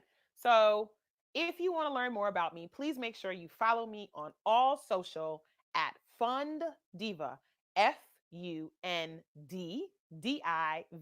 like fundraising diva. So follow me on Twitter, on Instagram, on Periscope, Fund Diva. And if you hang out on LinkedIn the most, then you can follow me at Kishana Palmer, KISHSHANAPALMER, Kishana Palmer. And I'll make sure I get that to you again before we leave this wonderful broadcast. All right. So, first up, this week, y'all, we have been inundated with COVID-19. It is worldwide. First and foremost, if you or anyone in your family has been affected by this pandemic, my heart goes out to you. I actually have tested positive for COVID-19. I am on what seems to be the mend, although I have lost my complete sense of smell. My teenager's excited about that. That means maybe there won't be as many showers happening around here, although she's off camera, y'all, right now, giving me the only side eye. What has remained for me is that I have experienced long bouts of fatigue. I'm actually taping right now in one of my up moments, which I'm really grateful for. And I did have about 5 days of fever with a particularly high point of about 104 during that time, but I seem to have rebounded. My lungs seem to be clear. And so if praying is y'all jam, just keep me in your prayers. If good thoughts are your jam, send all the good thoughts my way. If hateration is in your blood, I don't need it. Keep it. But I do seem to be on the mend. However, am watching that closely. And so really just sending my thoughts and prayers to those who have been affected. And everything's been affected, right? Our physical health has been affected. Our mental health has been affected. I think for some of us, our spiritual health is taking a hit, right? We're like, what is happening right now? And for our organizations, you're getting all types of news right now and all types of advice. And not all of it is good, friends. Okay. So can we just talk about good advice and bad advice? All right, y'all. Lean in. Come on. So when you're getting good advice, you'll know that you're getting good advice, not just because of who the messenger is, but because it doesn't appeal to your sort of irrational sensibilities. We know when we're being irrational, y'all. I think we know. Most of us know. Some of us, half of us, we tend to know when things feel a little bit out there. My daughter sent me a meme that said, "My when your parents have gotten a PhD in COVID-19 from WhatsApp University." So here's the thing, friends. We're global. Kashana TV is reaching all parts of this earth right now. If you have gotten your latest medical information from one of your family group chats, the probability is it's incorrect. Okay, I just want to name that. If you got a fancy infographic and GIF that was not sent out by the WHO, the probability is some really snazzy graphic designer somewhere just kind of ad-libbed a little bit and made it up. So make sure you are checking your sources, make sure you're checking the dates on all of your articles, because some of the stuff that people have been sending my way as somebody who's tested positive, I really have had to question some friends and acquaintances. Okay, y'all? So make sure you are fact checking your information. And as it relates to your charity and organization, I've been hearing that we've been getting some bad advice. Like, literally, there are people that are saying that organizations should not be fundraising right now. Now, friends, I am a recovering fundraiser. And as your comrade who is in the trenches with you for the last 17 years, and as recently as a couple of months ago, as I was in an interim role for an organization here stateside, let me tell you something. Your donors and your donor partners want to know that you have your eye on the ball, that you're clear, that you are laser focused, and that your mission is as critical today, if not more so, than it was even just a month ago. Because the social safety net, depending on where we live in the world, depending on where you're watching this video from, has shifted in seismic ways. One, because there's going to be some sort of like political gambling going on, that we have demonstrated that we can do more with less. And in fact, because many of us have had to find a way or make one and are not actually enjoying the comforts of our 401ks and 403bs and stock holdings and family investments, etc. Everybody not set up that way, y'all. Okay. Some of us are really feeling the pinch. And so, for the missions that we are accelerating, and for the missions that we feel so passionately about, it's going to be really, really critical to help zero in and zoom in to what your constituents are feeling, experiencing, and will need, and how your donor partners can be a part of that story. That hasn't changed. Even though folks are worried about themselves, they're worried about their families, they're worried about their friends, and rightfully so. For the folks who were giving to your organization, for the folks who were standing in arms with you, for the folks who were coming to your events, coming to your galas, coming to your charity events, they still want to participate, but they don't have the bandwidth to figure out how. So you've got to help them see how. That's really, really critical. And so now's not the time to get onto the horseback of fear and start riding into the sunset. I don't want to hear any of that. Now is the time, if you are working with a small team, to really get creative, to look at what's out there that you can action for the long term that will allow you to be able to get some push right now.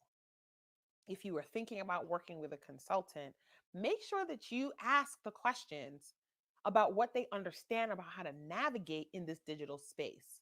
Everybody is not an expert, and everybody who talks like they're an expert is still not an expert. So make sure folks are honest with you. If you come to me to talk to me about your digital strategy, I'm going to talk to you about the last economic downturn that I experienced as head of development. I'm going to talk to you about how that looked for my organization. I'm going to talk to you how I had to learn how to run remote teams as a result, and how I had to leverage technology in order to be able to be nimble if something like that were to happen again, and how training is really critical and important, and how my team can step in and make sure your team has that. That's what we're going to talk about. Let me tell you what Kashana's not going to make up. Okay, that I have 5711, 245 different strategies for how to now do fundraising better digitally, because I got about a dozen, but I don't have that many. And so make sure that if you decide to continue working with consultants, with consulting firms and organizations, that you're asking those hard questions. Everybody doesn't have to have the answer, but you got to make sure that you're working with folks that are going to be honest, and they're going to be transparent about what they do know and what they're willing to roll up their sleeves and get in there with you and figure out. That's going to be super critical. So just make sure that you're not falling prey to the charlatans who are jumping into the digital space because they're trying to feed their families too. Okay. And so let's just be really thinking about that. So mission is still first.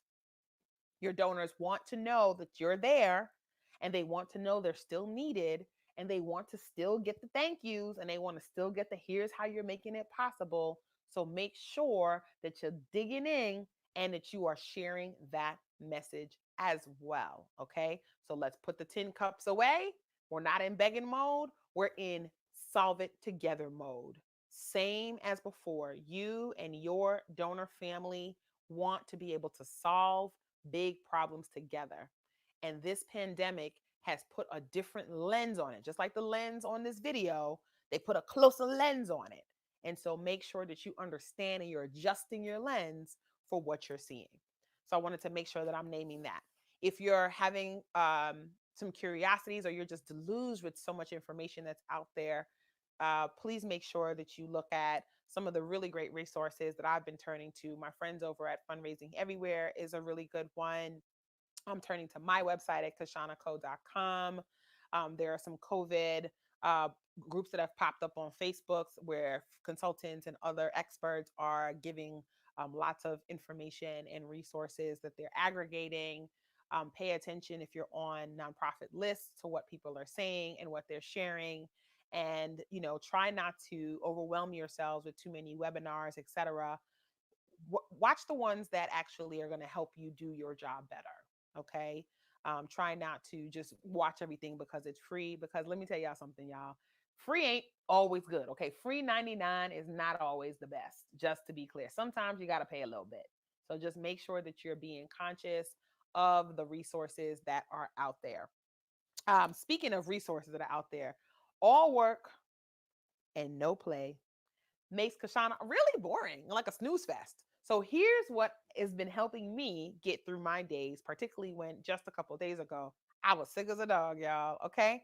So if you're not on Instagram, what's happening right now? Run right now, press pause on this video, run right now, go ahead and get an account. Follow me, Fund Diva, FUNDDIVA. But also go into your search bar and look for D Nice. Literally letter D and then nice. This is one of my favorite DJs and rappers of all time. Yes, I'm an 80s baby. He was like a dope rapper. Everybody remember Self Destruction? You're headed for self destruction. And Call Me D Nice? Look it up if you don't know what I'm talking about. Well, for 6 days straight, because I was on every single day, D Nice got on and did these epic, epic DJ sets on Instagram Live. They literally went for hours. A couple of days, they went for 9 hours. Now, what job can you all do for 9 whole hours straight with only getting water breaks and hat changes, which is what he was doing? It was crazy. There were write-ups in Essence, in Vibe, in Forbes magazine. It was on Good Morning America here stateside. I know it was on some news channels over in Europe and in the UK.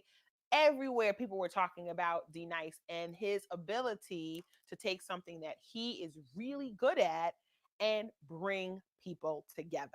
He didn't veer out of his lane. He didn't try to make up some new thing. He wasn't like, oh, let me go and figure out how to be a videographer now. No, no, no. He literally put the video on top of his turntable and kept it pushing. And so the lesson that I learned from him, and then Biz Markie, who, you got what I need, but you say she's just a friend. Y'all know what I'm talking about? I hope you know what I'm talking about. If not, Google that too, okay? Biz Markie, just a friend. Where all my classics in the house? My folks who love classic music, good music.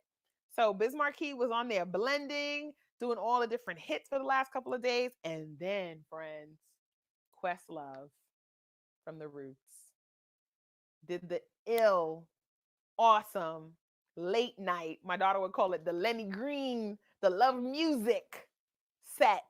And friends, every slow jam that's ever made my heart go pitter patter at any point in my very young life, because mama's not telling her age, got played. It was amazing. Like totally, totally amazing. So if music is the thing that brings you back to life, like it brings me back to life, then you have got to make sure that you're plugged into Questlove, because I'm sure he's going to do it again, to Biz Markie, to D Nice, to your local DJ. My favorite local DJ is DJ Commish. I love seeing him live. He has DJ Commish Radio. And if you follow DJ Commish, COMMISH, on Instagram, he's actually doing lunch break and coffee break mixes now during the day. So that's just 30 minutes.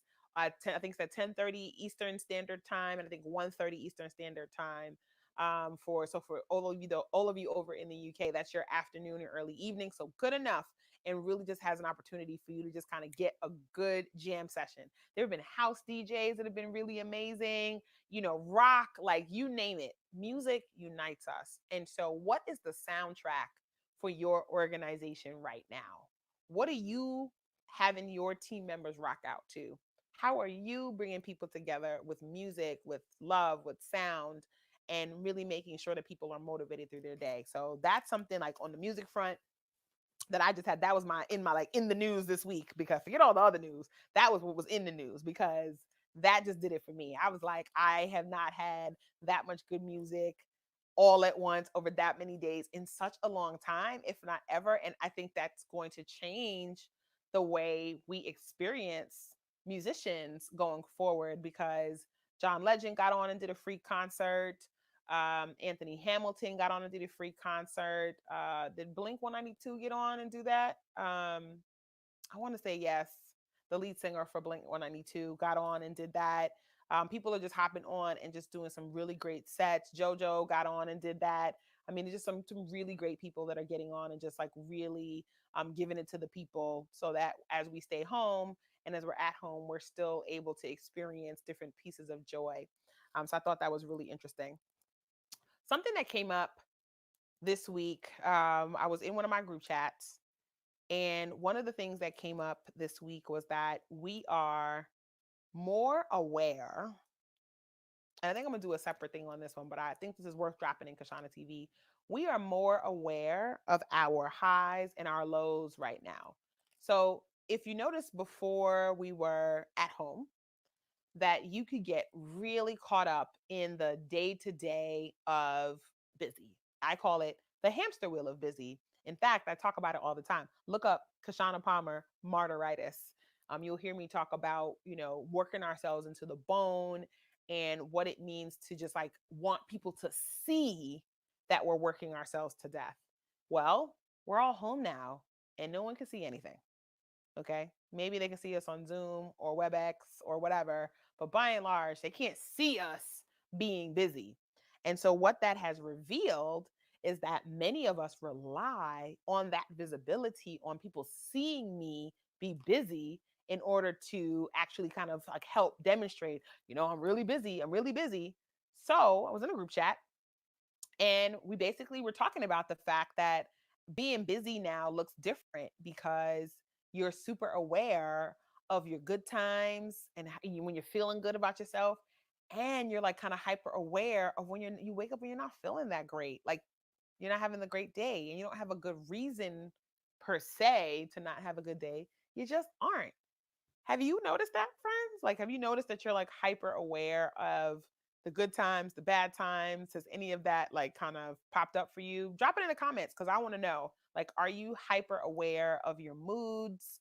Are you hyper aware of your um are you hyper aware of your sensitivities? Like, what are you actually kind of like really thinking about now that you are in the house all the time? Like, I'm super curious about what that looks like for you and how you are engaging in that. I had to get some water, friends. Ooh, I should get like a nice, I need to get like a nice cup.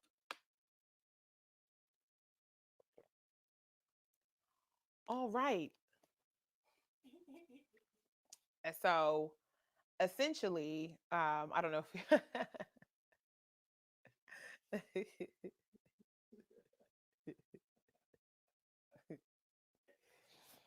now that I've taken a water break. um, so that's something that was on my mind. I wanted to just see how y'all are feeling and just kind of bring up that was something that was really interesting about like being in the space where you're just super hyper aware of all of your sensibilities, your moods, your ups and the downs, etc. All right. So I want to make sure that we touch on some learning because I would not be as the CEO of a boutique learning company if I did not talk about actually learning. So we have a couple of conferences that are slated for the next few days that I'm super excited about, next few weeks that I'm super excited about. First up is AFP, the Association for Fundraising Professionals Icon Conference. That's our international conference that was supposed to be taking place in Baltimore that now has moved completely virtual and are going to have 3 days of really great sessions, Sunday, Monday, and Tuesday, and some really great speakers. Humbly, I am one of them. And all of the sessions are qualifying for CFRE credit, which is really great. And so if you are thinking about some additional training and additional fundraising, sort of lock and tackle best practices, then please check out the AFP Icon Virtual conference, and that's afpiconvirtual.com. And you can go over there and register. Tell them Kashana sent you. Also, I'm involved in the COVID-19 fundraising conference that's happening next week. And I think that's going to be hosted by Fundraising Everywhere, which is super exciting. And I'll be talking a lot about team management and time management and moving to this virtual environment and what that looks like. At AFP, I'll be talking about being a woman of color in the fundraising profession, the highs, the lows, and what it's going to take to retain us globally. And speaking of globally, I'm also one of the hosts for the Rooted Collaborative, which is a global community for women of color in fundraising. And if you are a woman of color or know a woman of color and you are watching this Kashana TV episode, make sure you have them go over to therootedcollaborative.com and sign up. So we're having a free pop-up conference focused solely on personal care, and that's going to be your mental health, your spiritual health, your physical health, your emotional health, and your personal development. And we're going to be doing that starting Sunday, March 29th through Wednesday, April 1st in the evening. Y'all, we have a virtual happy hour with custom cocktails. We have karaoke, okay? And we have some really amazing global speakers who are other women of color who are going to be talking about the issues that affect us and how we are able to stay fortified in our professions as our organizations need us. And so make sure that if you want to join that conference, you go to this bit.ly link, and it's bit.ly/rooted,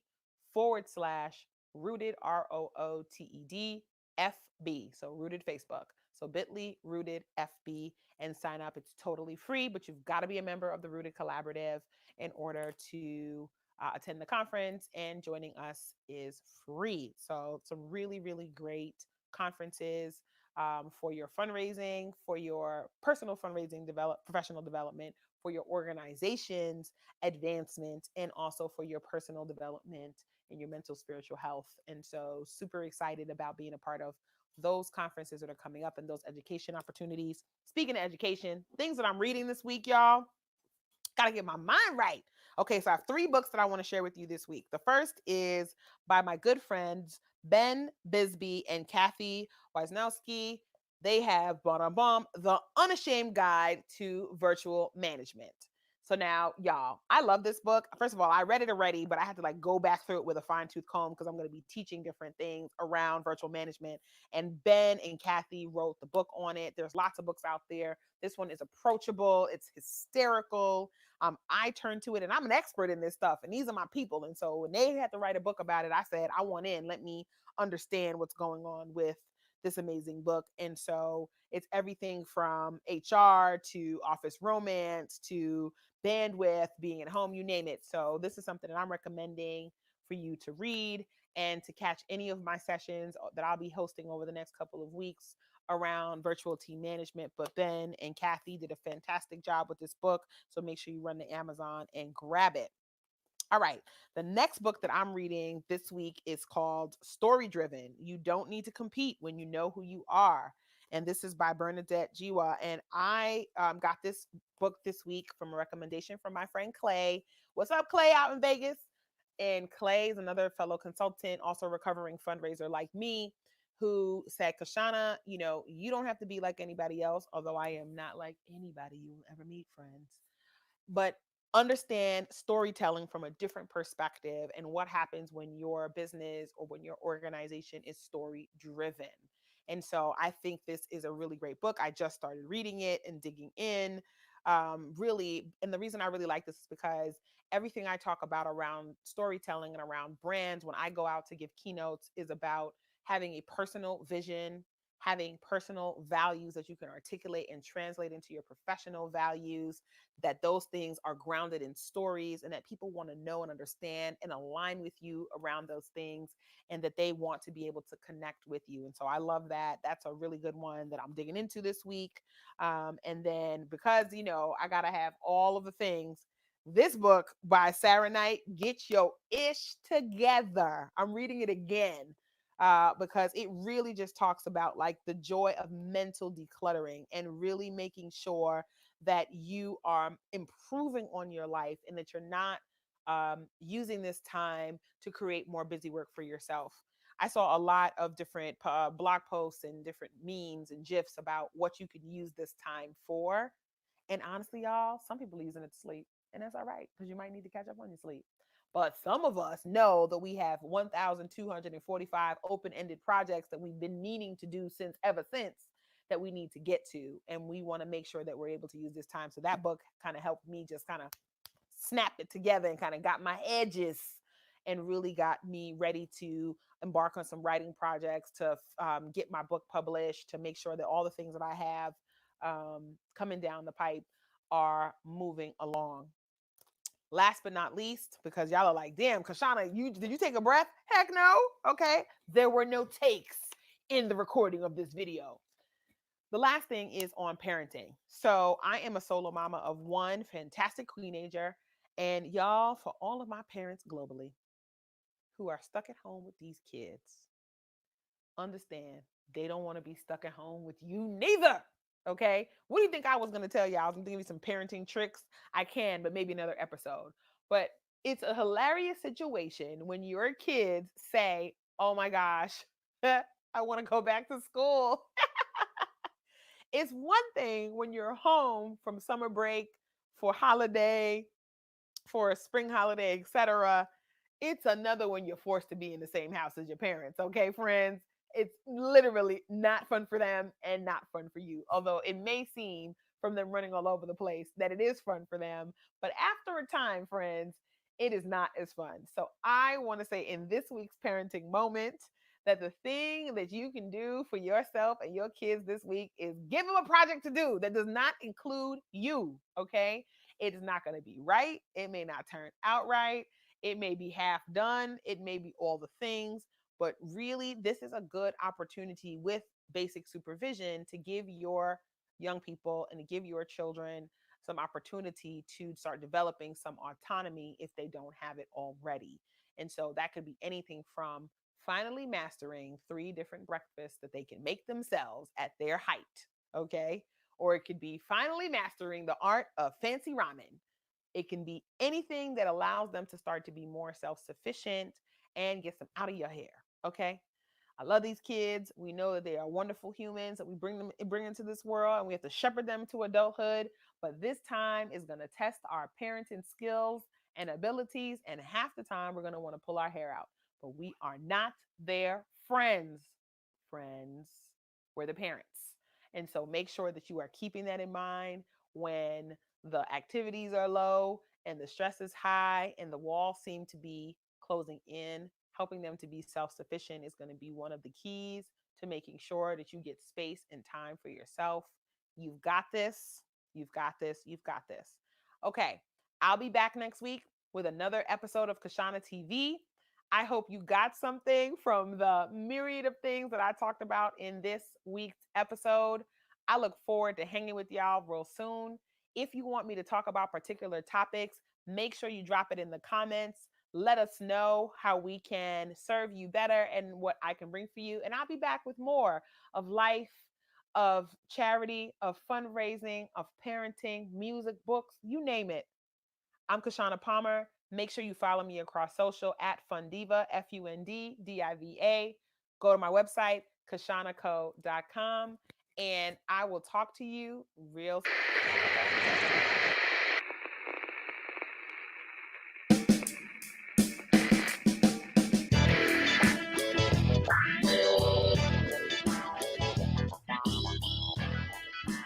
Hi, this is Mo with the Unsteady Hand. This is the second in our hopefully long series of In One Take. We're talking about creativity and Parkinson's and stuff like that. This is Lonnie Siri. He's a friend of mine. He's been joining us for about a year and a half. I don't think he's missed a lab already. Yeah, I don't think you've missed a lab. Maybe one. I don't even think one. But anyway, what we're really doing here is a shout out to Copper and the Peak Arts Prize. Last year, we won a grant from them, a pretty significant amount. And I wanted to kind of do a little video about what impact those funds and the funds that people in general give us have on us as a community of people with Parkinson's. So I thought rather than write this long story and post it on my website that nobody would look at, we'd have a chat with Lonnie about the Unsteady Hand and creativity and what the impact has been for him, because that's what we're here about, right?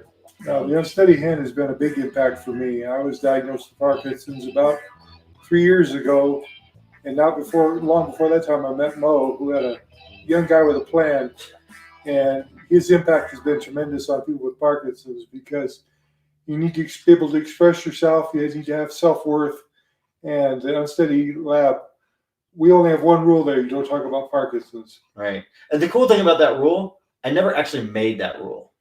You know that? The quick story, I'll tell this fast version. The first lab, I was going to make one rule, and the rule was you're not allowed to talk about Parkinson's at the lab. It's like Fight Club. It's, the Fight Club rule. But I was so nervous and so excited. The first lab, I totally forgot to make the rule and tell anybody. So we did the lab, and for 2 hours, nobody talked about Parkinson's. It was the best thing in the world. Had I made the rule, it would have been phony and fake, and we would have had to think about it. But we did make the rule. I did make the rule, and it just happened. And for like a year and a half, I think there's a little chit chat about Parkinson's coming in, a little chit chat on the way out. But for those 2 hours, we really we're focused on something else, right? I mean, I am. I don't know about Because you. the creativity, we don't want to say art, but your creativity allows your brain to clear itself from Parkinson's, Yeah. which is just a godsend because Parkinson's just wants to take over your brain. So for 2 hours, we can enjoy ourselves Yeah. without worrying about, did I draw this wrong or did I do this wrong or it's not right. There's no rules. It's all right. Right. Happy little accidents. Happy little accidents. What's your favorite media? Like, what's your favorite thing to do? Like, so far we've done a lot. We've done tons and tons of things. What's your fave? Top 2, top 3? Well, I've been getting into colored pencils. That's something I hadn't done for a while. Right. I'm enjoying that. And watercolor is something I really couldn't deal with, but I'm starting to get into that. Yeah. And actually, I've been doing some chalk pictures. Right. Some pastels. I did mine with sidewalk chalk. Right. You told me. Yeah. And covered it with hairspray when I was done. Right. And you'll see there's a hot air balloon I drew. Yeah. And that was outlined in sidewalk chalk. But I'm going to try some pastels too and see how they work. Yeah. Cool. And I guess one of the things that we kind of hope as an organization, personally, I hope, is that the Institute has an impact beyond the 2-hour labs. Beyond those 2 hours we spend once a month together. Has there been an impact that you feel like creativity or the labs or just being a part of our group has helped beyond those 2 hours in your life, or is it just those 2 hours are your escape? And no, the 2-hour escape shows you that you can do more than what you think you can do. Yeah. And the paintings and the artwork that I do at home, I spend 2, 3, 4 days a week sometimes doing art at home. Yeah. But I'm also a ham radio operator, and it's allowed me to be able to get back into my ham radio and getting it set up and enjoying that. So I think it frees your mind of all the clutter long enough to be able to do something. Yeah, that's cool. Yeah. And I think another point, kind of back to the Peak Arts Prize real quickly, that the funds that they gave us, that people in general give us as donors, organizations give us, one of the things we're doing now is a lending box, where we have a box of art supplies, pastels, watercolors, paper, you name it, that people can take home during the month that we're off, to do stuff like Lonnie's doing at home. Because we as an organization don't want people doing art 2 hours a month. We want people doing art, like Lonnie said, 4 or 5 times a day. And that's a great thing too, because a lot of people might not be able to afford the paints and the papers and things, and intimidation of wanting to do it but can't afford it makes it great for somebody to be able to have the opportunity to not only not worry about paying for it, but the ability to try it at home where they're not being watched, and if they have to throw it in the trash can, they throw it in the trash can and start it again. Right. Like, for example, Lonnie has a nice new set of charcoals and pencils and stuff that the Institute Hand's letting him borrow, that he's going to experiment with charcoal and graphite for the first time. And that's just that's important to us. And that's the kind of things that your funds support, which is important to us. And the other fun thing is we use the good stuff. We don't use the cheap Walmart stuff. We use the stuff that's high pigment, pops off the paper, and kind of guarantees success, right? When you use good art materials and nice paper, you're like guaranteed it just happens, right?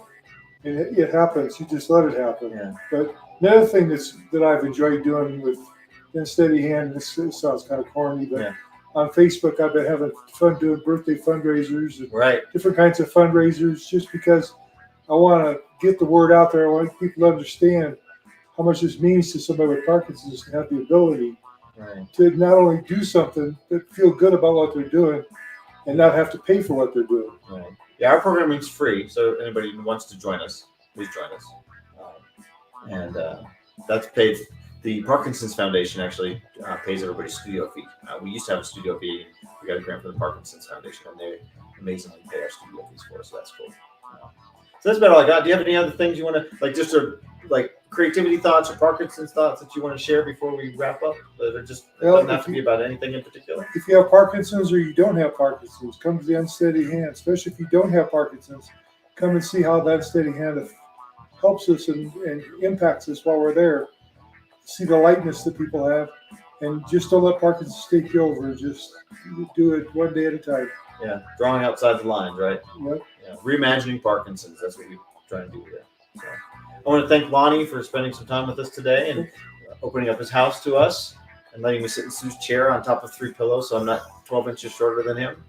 And that's about all we have for today. You can visit us at theunsteadyhand.org.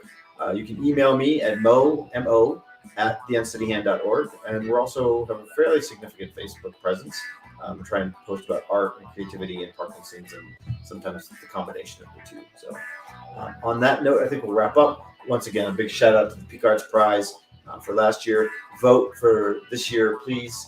There's 3 great organizations looking to get a grant this year that could certainly have an impact on other people in other communities. So, with that, we'll say goodbye. We'll sign off.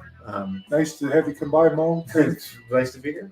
And we will sign off with the idea of how about embracing the tremor? Embracing the tremor. Yeah. All right. So on that note, bye-bye. Bye.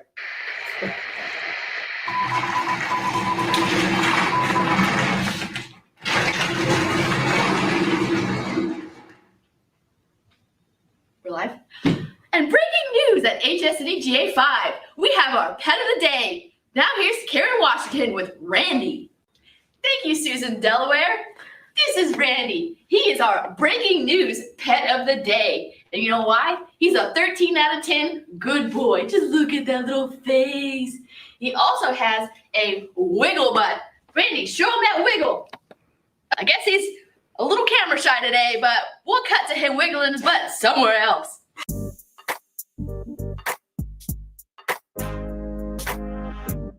Sit. Good boy. Good boy. Good boy.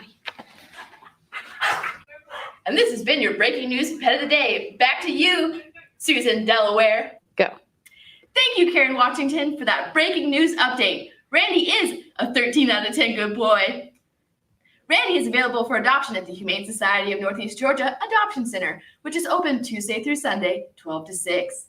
This is Susan Delaware with HSNE GA5 Breaking News. Hope you have a tail wagging good day.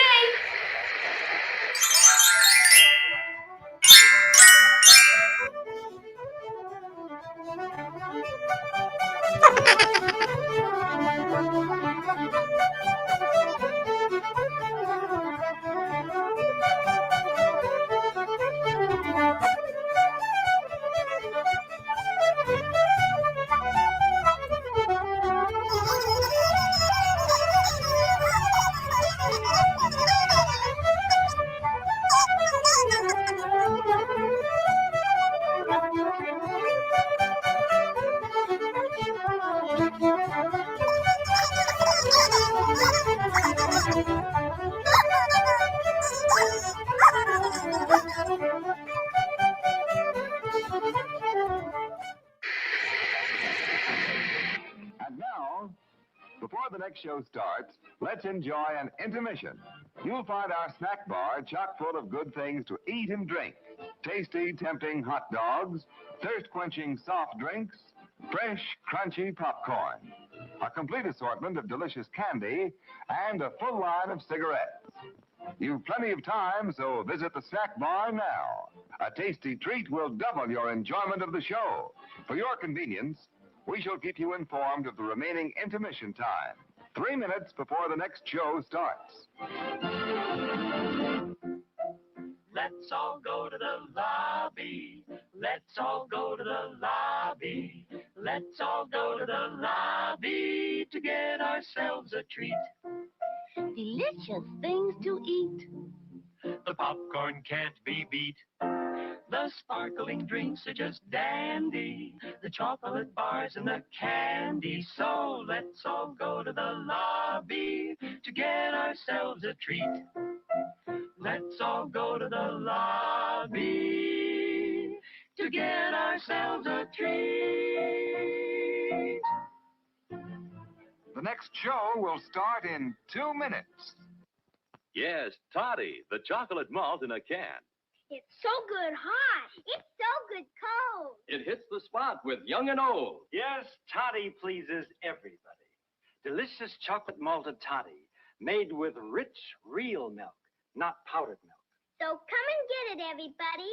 It's time to drink your chocolate toddy. Just a minute, folks. Yes, that's all it takes to visit our refreshment counter in the lobby. There you'll find popcorn and an assortment of popular candy bars to please every taste. Try one of these delicious candy bars. Big Time, Butternut, Milkshake, Payday. topped with Hollywood's super rich coating of the kind you like best. They taste wonderful, they're delicious, they're nutritious. Get one at our confection counter in the lobby now. The next show will start in 1 minute.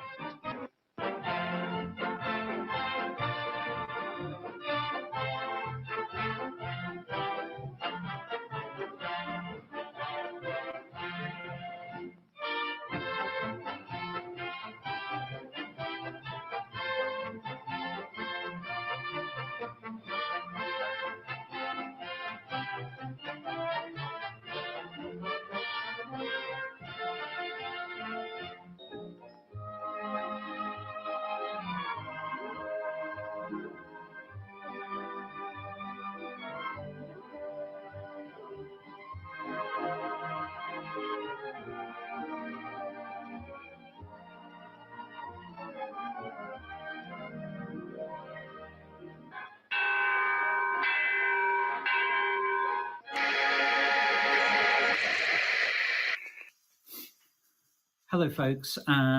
Hope everyone is well in these strange times. Jess has asked me to make a little film just to talk about the whole issue of working from home, and I think probably because it's something I've been doing for around about 6 years now. That in no way makes me any kind of an expert on what we're all going through at the moment. So I'm just going to talk a little bit about things that I'm doing at the moment.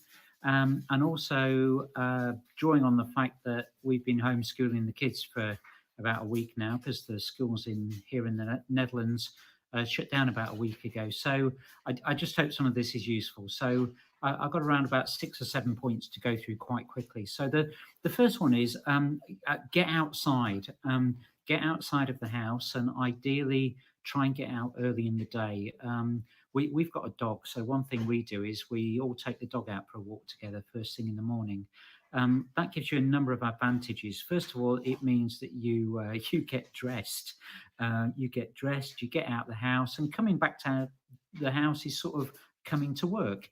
You get that exercise, and if you have got kids at home, it's a good chance to talk to them about how they're feeling and pick up on any worries or whatever that they've got. Second thing is make sure your workstation is comfortable.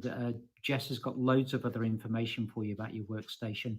Please take that seriously, especially where you're sitting, because that can totally knacker you if you get that wrong. And you're going to be doing all kinds of phone meetings and so on. Don't expect perfection. You're going to do phone calls where your partner walks past behind you wearing their pants or whatever. Those things are going to happen. Everyone's going to be working from home, so don't expect that sort of perfection the whole time. Third thing is think about social time. You're going to be quite isolated. You're going to be seeing your family, flatmates, whatever you've got. You're going to be seeing them all the time. But make opportunities to connect with your friends, with your workmates. I've been doing virtual coffees with people, and only today I've connected with 3 people in Ireland, in Canada, in India, who I haven't spoken to in ages. So do those little virtual coffee meetings and have kind of connected downtime. Next thing, I think this is the fourth point after going outside, workstation, social. Fourth thing is about your headspace. Really looking after your sort of mental well-being. I use the Headspace meditation app. If you think that stuff is a bunch of hippie shit, then just give it a try and see how it goes for you. It really can help just to kind of give you literal headspace. Fifth point I'd say is have realistic expectations of yourself and how productive you're going to be. You'll have some times when you are not very productive because you've got all kinds of domestic distractions, worries about your kids, about your parents, whatever else. That's understandable. Give yourself a break. But you'll have times when you are very, very productive. I sometimes find working at home, when you are not in the interruption culture that you have at work, that you do get vast amounts of stuff done. 6th point really for those of you with kids, and I realize there are no general points to be made about having kids at home because you've all got kids of different ages and many much younger than mine. Mine are 10, 12 and 14.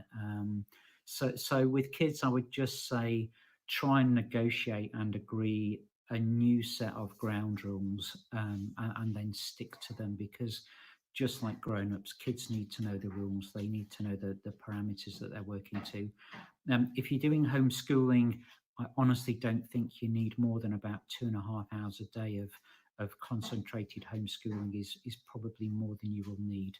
Final point number 7, I would say really is the most important thing you will do in the next little while is to ask for help when you need it. Don't be afraid to ask for help, even if you're not sure what help you need. So I'm sure your teammates will be there. All of your DTV colleagues will be there. If you think I can help, give me a shout. But just be prepared to shout up and to ask for help. As I say, even when you're not sure whether you really need it. That's all I've got to say for now. I hope it's just some kind of help. Take care of yourselves. Be well. Bye-bye.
She used to say about love that it should come from above and it should come from below. She used to say, my love, we're the lips of a saint and the hips of a whore. And when we'd walk along the street, she'd say, if it rains now, I hope to God it pours.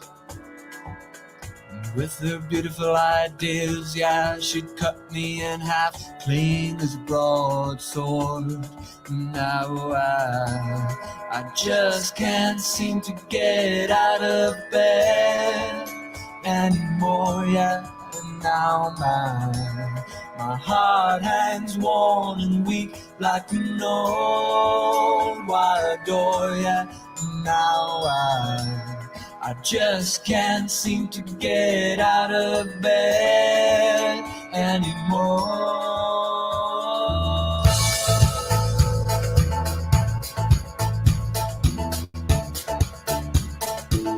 She used to say that magic was the edge, and science and God, they were the sides of a copper penny piece.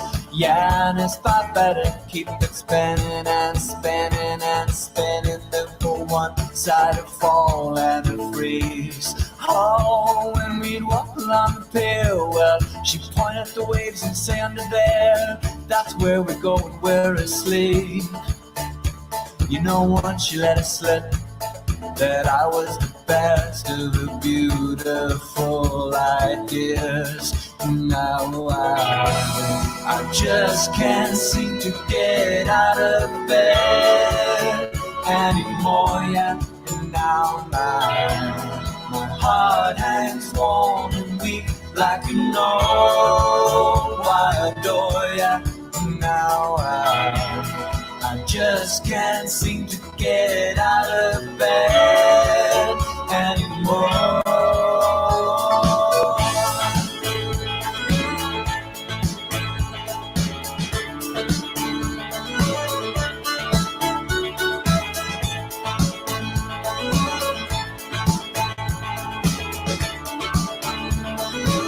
She used to say, let's get sheets. Let's get naked and get under the sheets. Let's get naked and get under the sheets. Let's get naked and get under the sheets. And say, let's get naked and get under the sheets. Let's get naked and get under the sheets. You'd say, let's get naked and get under the sheets. Yeah, let's get naked and get under the sheets. And now I just can't seem to get out of bed anymore. Yeah, now my heart hangs warm and weak like no wide door. Yeah, now I just can't seem to get out of bed anymore. Yeah.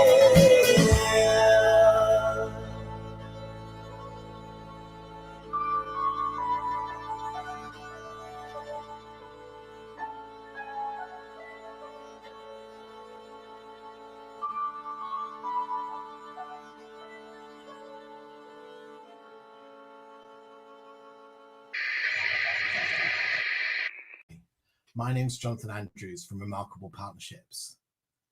The world is changing around us. The coronavirus is providing us with a new reality.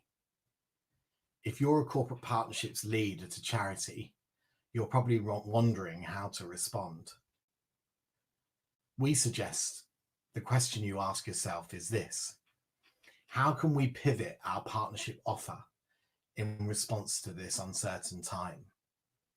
After all, the need for corporate involvement in our causes has never been greater, and partnerships are more vital than ever.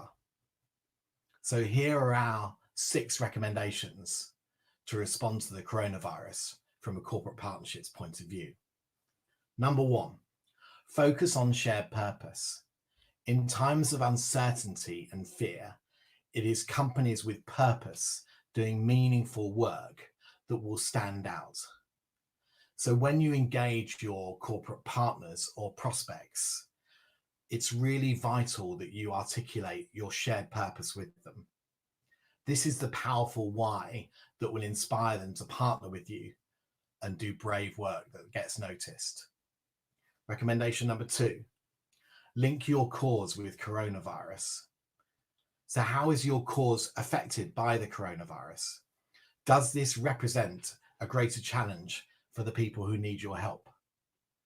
Deafblind UK, for example, know that people who are deafblind already feel isolated and lonely. There's over 400,000 of them across the UK. So imagine how they must feel when they hear instructions such as, you need to self-isolate, you need to stay at home, you cannot meet up with your friends. Deafblind UK are taking this message to their partnerships and their prospects right now. Recommendation number 3, strengthen your proposition. Coronavirus means that we all have much more time on our hands right now. So as a corporate partnerships lead, what you want to do is use this time to really articulate your partnership offer in a much more compelling way. We suggest that you organize a virtual meeting with your colleagues to identify the compelling problems that your charity has, which companies could help you solve. Once you've got this information, you can then really hone your proposition until it sends shivers down your spine. If it doesn't send shivers down your spine, then you need to go further, sharpen it more until it has such incredible cut through that you get really excited and inspired by it. Recommendation number 4, shift your activity. Traditionally, so much of our activity has happened in physical spaces, happened face to face. But we live in the digital age now. We live in challenging times right now. So how can you make your partnership activity that you offer to prospects and partners virtual? With so many people working from home, we need to engage employees and consumers digitally. So for example, you could suggest digital campaigns in partnership with companies, or suggest online cause marketing promotions, or simple employee fundraising activities that colleagues can do from their home. Recommendation number 5, and we believe this is our most important one. So be part of their survival plan. Right now, companies across the UK are having emergency meetings on how it is that they can survive and ride out this terrible circumstance that has hit us in the UK and across the world. So you need to really meet that need. You need to meet their survival need. So how is your partnership activity that you're proposing to your prospects or partners going to help them sell more, reach more, or keep colleagues motivated and feeling engaged with the company whilst they're working from home? So what you want to do is make your partnership part of their survival plan. Recommendation number 6, prospect virtually. Engage your corporate prospects by phone, email, and social media. You can have prospect meetings via Skype, Zoom, or Teams. It's totally possible to engage a prospect online if your message is powerful, simple, and based on shared purpose. And in fact, we've just done this with Changing Faces, where we met with a prospect last week, and it was a brilliant meeting. And that prospect has definitely come on board to work with us in the future. So those are our 6 of my recommendations.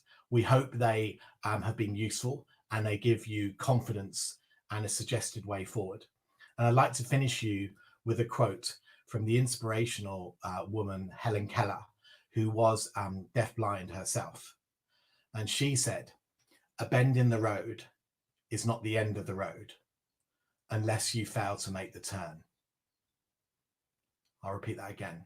A bend in the road is not the end of the road unless you fail to make the turn.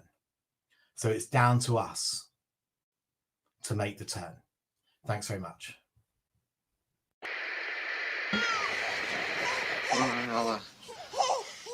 Do-do-de-o-do. Good night, sweetheart. Well, it's time to go. Do-do-de-o-do. Good night, sweetheart. Well, it's time to go. Do-do-do-do. I hate to leave you, but I really must say, good night, sweetheart. Good night. Well, it's 3 o'clock in the morning. Baby, I just can't treat you right. Well, I hate to leave you, baby. I don't mean maybe, because I love you so. Bo-do-de-o-do-de-o-do-de-o-do. Good night, sweetheart. Well, it's time to go. Do-do-do-do. Good night, sweetheart. Well, it's time to go. Do-do-do-do. I hate to leave you, but I really must say, good night, sweetheart. Good night.